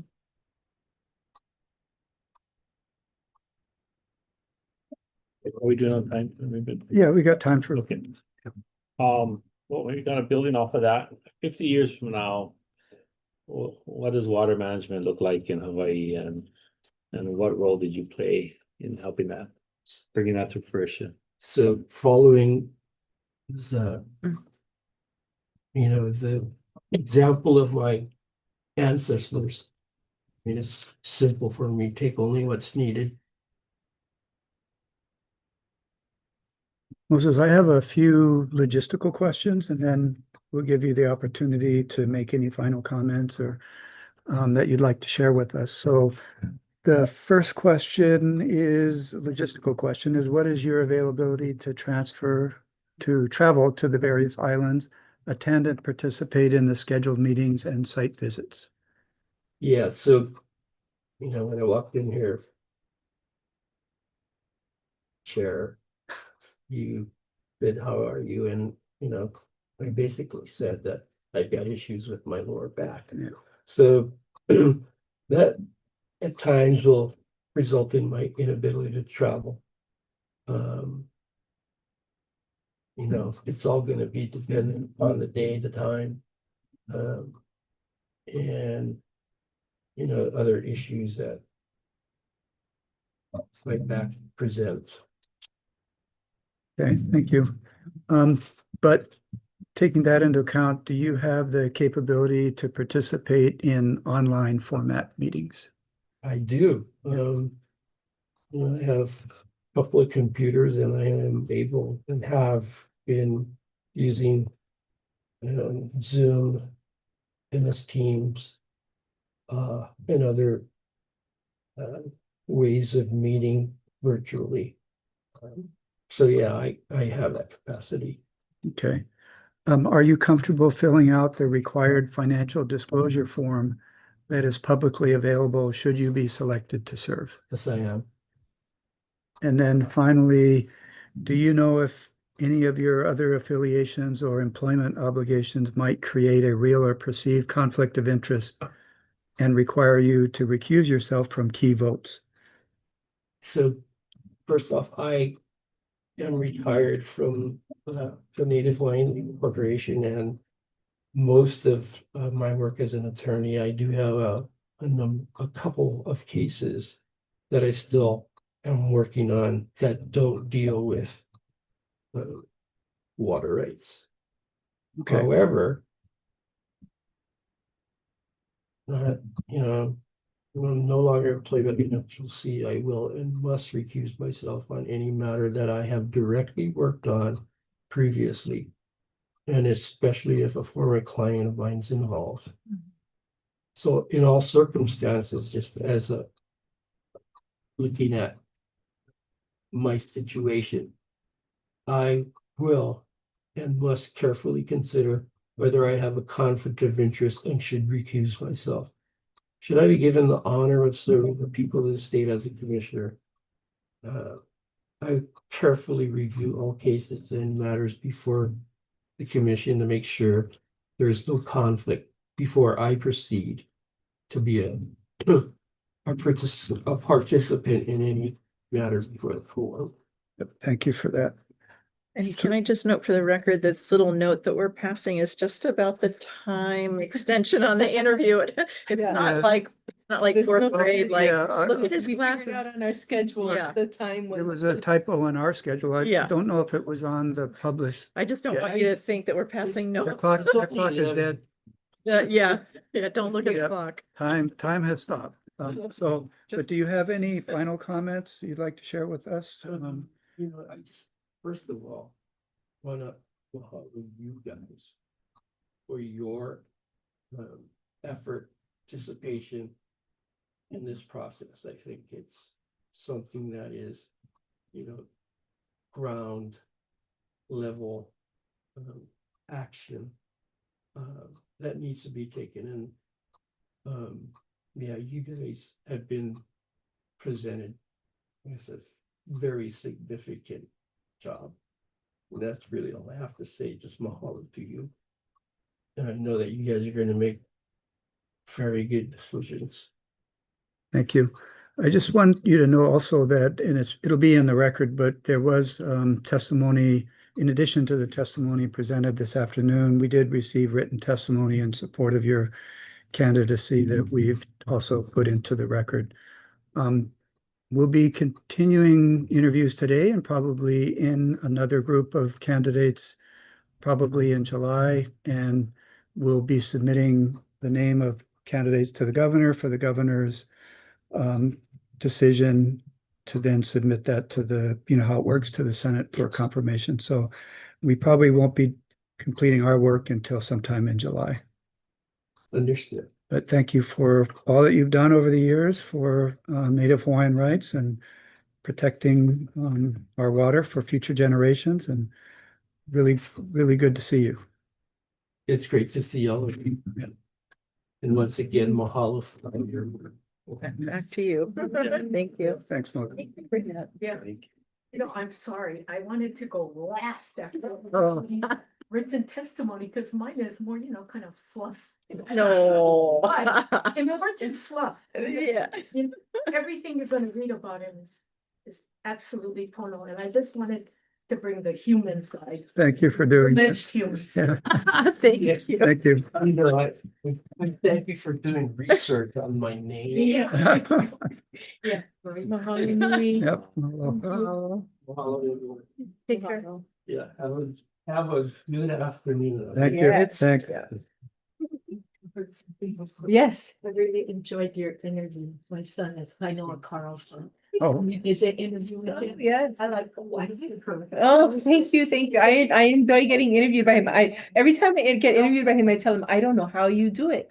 He's got this thing in his ear, everybody coming on like next 5 minutes, and he I just tell you why.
As we'll get started at 2:30 according to the schedule.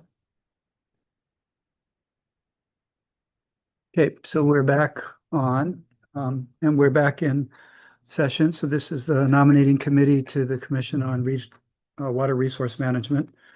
And we'll start off, we're now in interviewing Kavika Tengan. And we'll start off by introducing the committee members, and then we have a series of questions that we've been asking all of the candidates, go through those, some logistical questions at the end, and then give you the opportunity to provide any kind of additional comments that weren't covered during the question session. So I'll start off. I'm Tim Johns. I was elected the chair of the committee. Live on Oahu, and I'm a former BLNR chair, Water Commission chair, and water deputy. Aloha Kavika, Noai Manalo Mayo, and I am the executive director of the Nature Conservancy's Hawaii and Palmyra program. Aloha, Kavika. Denise Antolini, retired from UH Law School, live on the North Shore. Thank you for your work at Waile'e, among other things. And as you know, I'm active on North Shore community issues. So good to see you. Hello, Vivika Kaeo, Kona, Hawaii. Work commitment schools this year again. Okay, so let's go ahead and get started with the questions. And Yep. Ulalia, you can kick us off. I'll kick us off with a kind of sweeping question to sort of set the stage, and that is, what is your water story? Mahalo. And mahalo au ko, hana lave lave nui, kuleana nui ke ia. Mahalo, thank you for your service. Yeah, I grew up on Maui, swimming in the Wainuku River, surfing down at Wai'ehu, in what was typically the dry mouth of the Wai'ehu stream coming into churches. And when I would spend time in the summers here on Oahu with my grandparents in Palolo, we would go down and venture by the Waioma'o stream right next to their house, which is now where we live, my ohana. We're very close to the Waioma'o stream now. So those are some of my earliest memories of Hawaii and its impacts on me. Kind of more towards my time in college, and as a young adult, I started to become more aware of the cultural significance and importance of Hawaii in relation to different cultural practices I was being trained in, but also doing research on for a senior thesis I was writing as an undergraduate student, working with people like Dana None Hall, Charlie Maxwell, Les Kulaloyo, Hokulani Ho Padilla, Keola Sakara, in a wide array of kind of cultural and also Aina-based work regarding to restoration of Lo'ekalo, the care for our iwi kupuna, our ancestral remains, the revival of voyaging. So real fortunate I had kumu like that when I was at that age. Then later on, as I was kind of transitioning to become a graduate student at UH Manoa, right before I entered grad school in anthropology, was working with people, in particular Sam Ka'ai and Kaunakane Lua, involved with the establishment of a Hawaiian men's group called the Hale Mua, which is the group I wrote my dissertation on. And a lot of their work around kuleana whakane, including in the lo'i, but also ceremony. So thinking about why in awa ceremonies and other heiau ceremonies, such as hi'uai, cleansing, and really giving a deeper sense of the importance of it there. And that kind of flowed into my own teaching. I've been teaching at UH Manoa in ethnic studies, anthropology since 2003.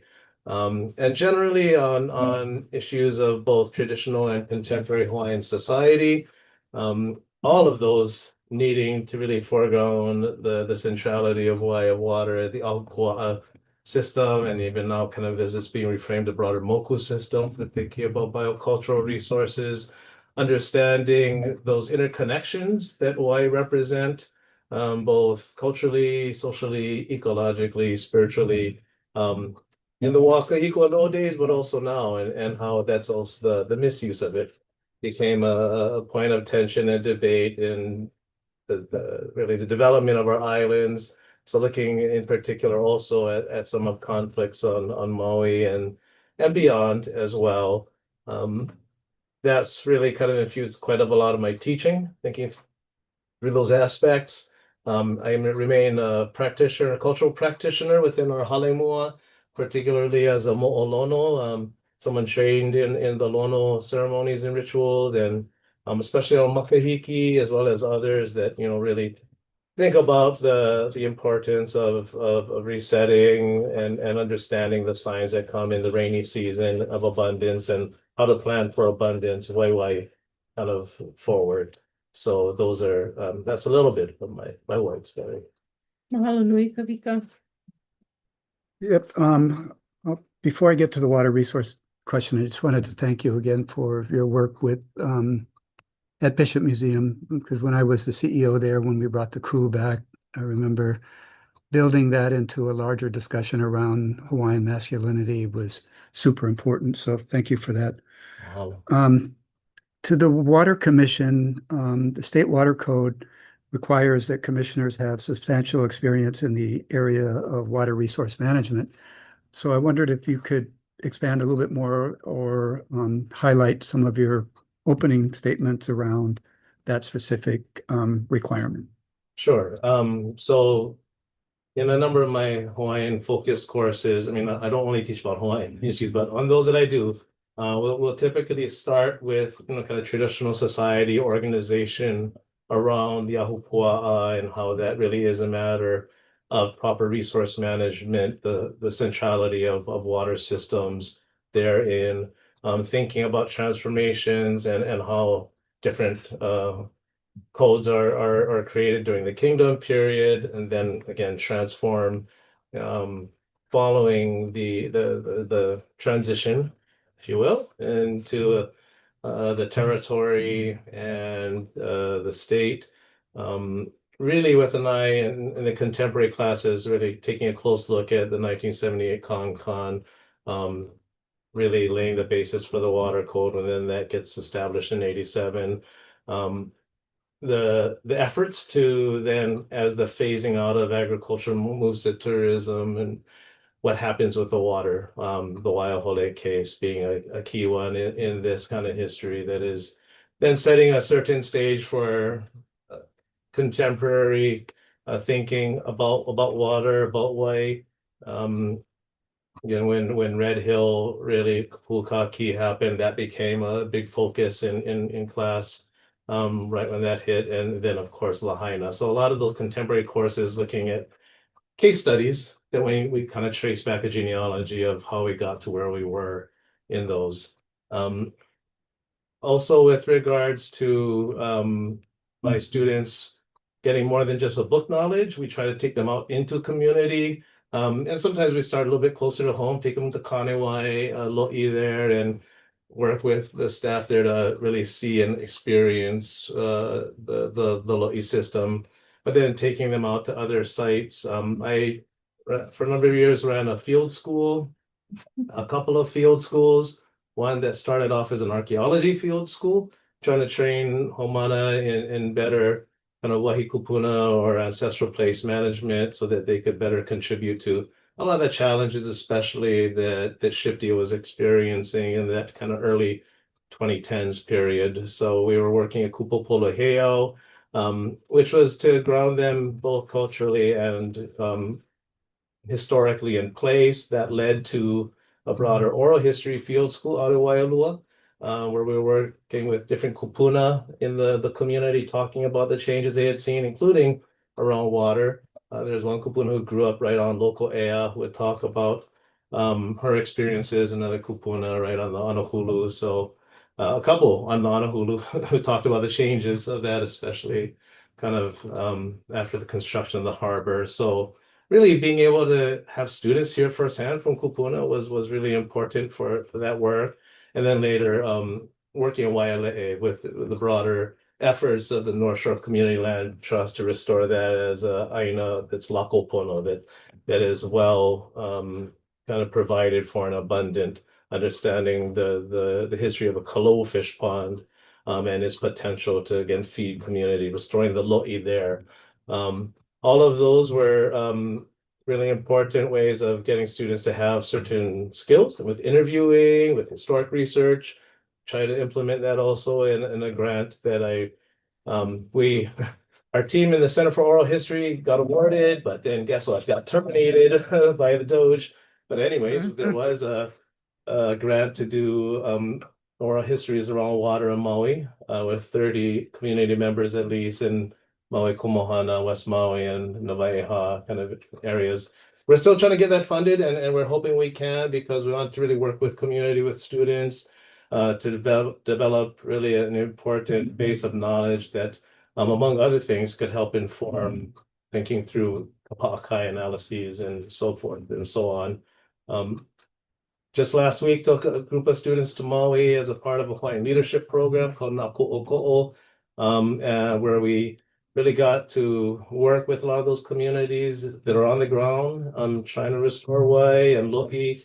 Also got to meet up with Uncle Skippy Ho, now retired aquatic biologist, who took us into the Wailuku Stream, showed us the diversions, but also that aquatic life that we always read about, the o'opu, the hihiwai, the opai, and to release them back. Working with other folks in Waihe'e, at the Pailoko, and also at Kopoho, where there's this major effort to restore that inland local equal kalo down there at the bottom of Waihe'e. And in Lahaina, where a lot of the effort to revegetate is to bring down the rain cloud, to restore the aina, but also the people, and see that healing happen. And really, the power of those stories was something that lasted a lot with us. All of those experiences in the middle of that, I've tried to offer my expertise to community. So twice I served as an expert witness for contested cases before CWRM, the Navaiha case, as well as in Maui Hikina. And so, yeah, these are the areas I've worked. Great, thank you. Hey, you just nailed 6 of the questions. Yeah, right, Yeah. That's good though. No, it's great. Thank you. So I'm gonna skip to, so water resources, as you know, are recognized to be part of the state's public trust. So as a fiduciary of the public trust, as a commissioner, what would be your duties as a trustee and how would you fulfill them in that role? All right.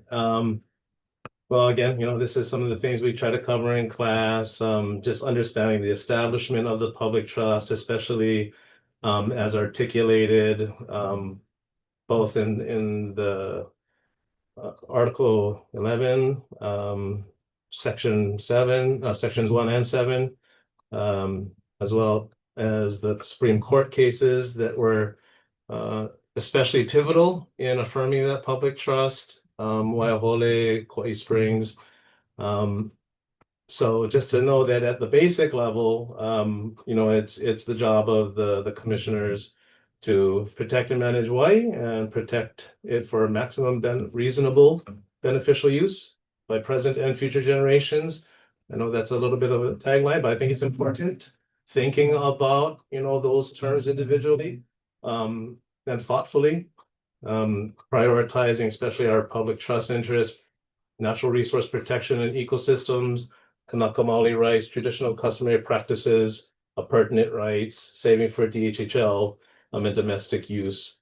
And that aside, I would also kind of add that it's important that we recognize that critical work that the staff does to enable that commission to help us. It's right, so us to make, or the commission who makes the decisions, but really that staff who's on the ground and making sure that we have good, important working relations with staff or AGs who advise us. And really the critical part that I think about a lot is that interface with community, and to the extent that they're being brought into the conversations early, rather than when things are getting noticed and they have X amount of time to give a 2-minute testimony. So I think really that aspect of increasing our outreach, communication, and education, and really with education in mind, involving students, both from UH but elsewhere. But I think about the students that I work with, and they're just ready and looking for something to do to help.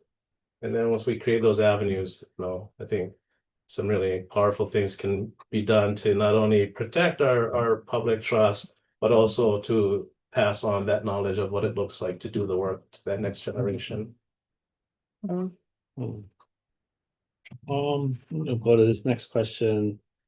Describe the Water Commission's duty to Native Hawaiians under the state water code and the state constitution, and how those duties fulfilled, and who has the primary responsibility to fulfill those duties. So again, we got the public trust really outlined, Article 11, sections 1 and 7. Article 12, section 7 is really that focus, right, for our traditional customary rights. State affirms and shall protect all rights customary traditionally exercised for subsistence, cultural, religious purposes. And so that gets enshrined in the water code, this protection, which is why we have the low AS seat to ensure that traditional customary rights that are seen as part of the public interest are attended to. Again, later in the code, 174C-101 details Hawaiian homes, the pertinent rights, kuleana and taro lands. Pertinent rights also discussed in 174C-63. Man, there's lots of ways this comes up for us, or for the commission, for the commission to consider when it comes to determining, the numeric interim and stream flow standards or well use permits. And I think the key there is ensuring that we're really living by that model of kahuai pono. I know this is a different question, but that, what is it to think about pono as an ethical stance that is grounded in Native Hawaiian beliefs and practices of relationships of balance, of justice, of what is right, and not to just use the slogans, right? We sometimes go down a slippery slope and we're just using terms that are Hawaiian and not really putting that into practice. So kahuai, the steward, this guardian, rather than something like lunawai, like another term one could use, like overseer or manager, right? So, but yeah, I mentioned, I think the Kapa'akai decision and analysis that came from it from 2000. This is important. Identifying resources, impacts of development, sand mitigation if needed. That's important. I mean, this is something that, again, the applicants, right, who are bringing forward a project need to first do, but we need to make sure that they're doing well. And then when it comes to the commission, it's the kuleana of the commission. So understanding Kapa'akai in the role of protecting these rights, working with Ahamoku, which I admittedly am not so versed with. I feel like some of them are working better than others depending on the island. So I know that that's stated and it's important, and that might be something that, again, student labor and volunteer work and credits could help support. It's unclear to me right now. And again, working clearly with DHHL, the Department of Hawaiian Homelands. There's a kuleana that runs through, and I think when we think of it beyond just traditional customary rights as more broadly what should infuse all of what not only this commission does, but all people who call Hawaii home should center, then I think that's the way we protect not only those rights, but all of us. So. Mahalo, Kavika. How will climate change affect freshwater in Hawaii and your decision making as a commissioner? Right. I think it's one of the biggest threats that we see. We've seen just the dire consequences in the massive floods on Kauai, and then the drought and wildfire in Lahaina, and this is only going to increase. And so taking that into consideration, we need to anticipate more water shortages, longer droughts in the planning process. And I know this is already in CWRM's kind of thinking, but to reiterate, to underline, underscore it, centering conservation, water reuse, also demand side management, updating old leaky systems, getting better data, increasing partnerships. And it's at this time where all the federal agencies that are supposed to support that are getting dismantled, right? So we have to be smart about the resources that are available and creative in looking for different kinds of partnerships that don't just rely on what used to be consistent and solid. And so, yeah, I mean, as far as the commission goes, again, I know that, there's just at least one, maybe more water shortage plans. Others are in draft forms. There's other drafts for conservation, reuse, and drought. I mean, all of those need to be just completed and then used. And again, finding more resources to support the work of our staff who's, kind of being stretched pretty thin. You kind of covered it already in mentioning that climate change is one of the biggest challenges, but are there any other big challenges that would rise to the level of climate change facing the commission, let's say over the next 4 years? And how would you help the commission address those challenges? Right, yeah. I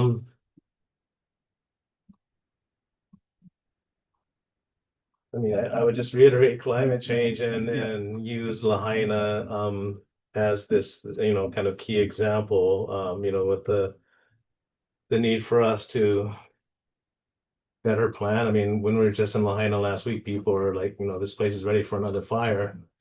So they're still worrying about it. And at the same time that they're trying to re-green up in Wahikuli with Kaiulu initiatives. At the same time, most of them don't have houses still. Some of them qualify for the emergency ones, others don't.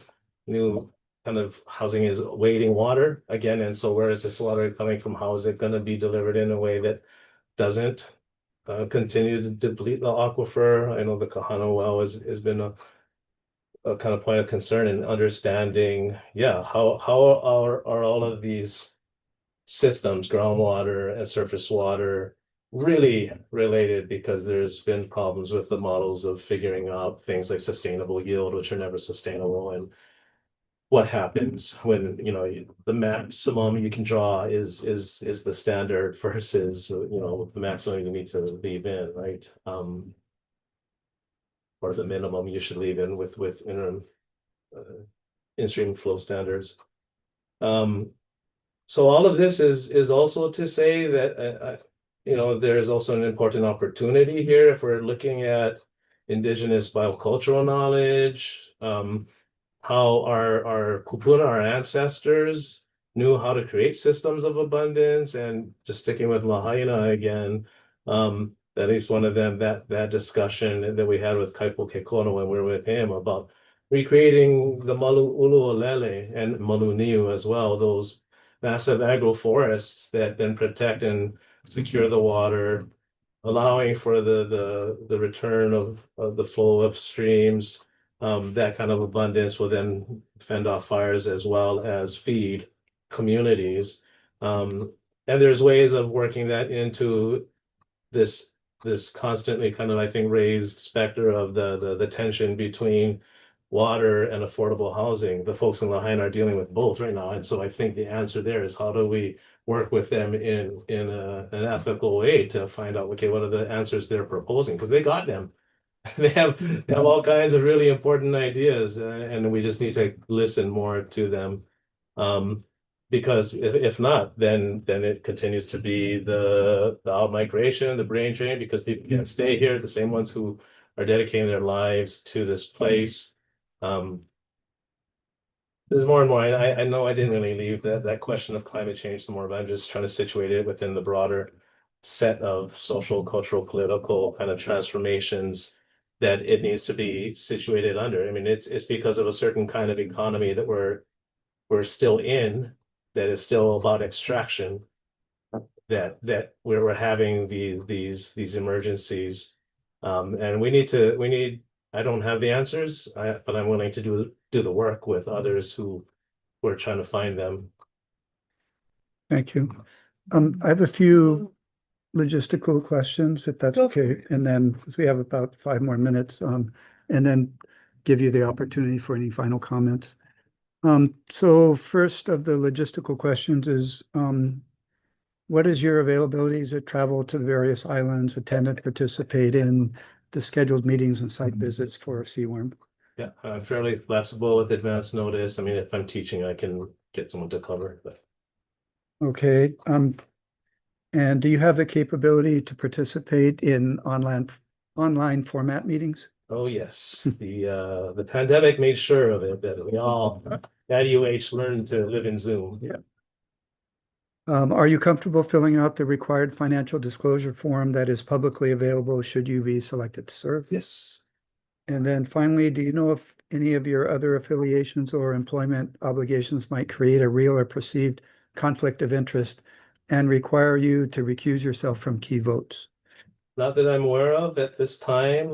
My understand, I haven't been as plugged in with the Navajo or Namukwalpuni folks since those cases, and my understanding is at least most of that is resolved. Of course, if anything from either of those cases came before the commission, I would speak with the AGs and the State Ethics Commission to see if there's a conflict that exists, but otherwise, I can't think of anything else. Okay. So, do you have any additional comments that we haven't covered or stuff that that you'd like to share with us as we go into our eventual deliberations? Yeah, I just want to mahalo yaoku. I know this is a lot of work. And our Aina and our way need it. And I'm appreciative of you taking the time for this. As someone from Maui, you know, I feel it's my own kuleana to be able to give back to the place that raised me. It's kuleana that I also try to bring in with my family. I'm got my family with me and online a little bit too. And I do take this as very serious work that I try to build the systems of support around me in order to be able to sustain what I know is going to be a thankless, challenging attack by everybody kind of position. But yeah, we are Aina, our way, we need this. And so I'm eager to also bring in any resources from universities that haven't been terminated, but that we can bring in to support the work of the commission. We got a lot of eager students who, they just want to help too. And just mahalo for giving me this opportunity to come in and be before you all and talk story. Well, thank you for applying and thank you for everything you've done and are doing in the community, and especially for educating our youth so that we have more hope for the future. That's super important. So any other questions for Kavika? No, mahalo. Thank you so much. Appreciate it. Yes. Anybody want to testify? You're welcome to. Okay. Are there any testimonies on testifiers online? Yolomo, you want to give some testimony? Aloha, I am, and I support. Can. Okay. All right. Thank you. Okay. Good luck. I'll just let you know, we have we interviewed 6 candidates today. We have additional candidates that we need to schedule, and we probably won't conclude our work and send the list up to the governor until sometime in July. Right. Okay, great. Thank you. Thank you. So before we conclude, I just wanted to note that we did interview 6 candidates today, some in the open meeting and some in executive session. And we will be needing to interview additional candidates at a future meeting or meetings that will be determined, and an agenda and notice of that will be duly published by the Water Commission. Is that correct? Is there anything else we need to cover before we conclude today? Nope. All right, so we will adjourn until we have those additional meetings scheduled, and then we will re-adjourn at that point. I mean, we'll reconvene at that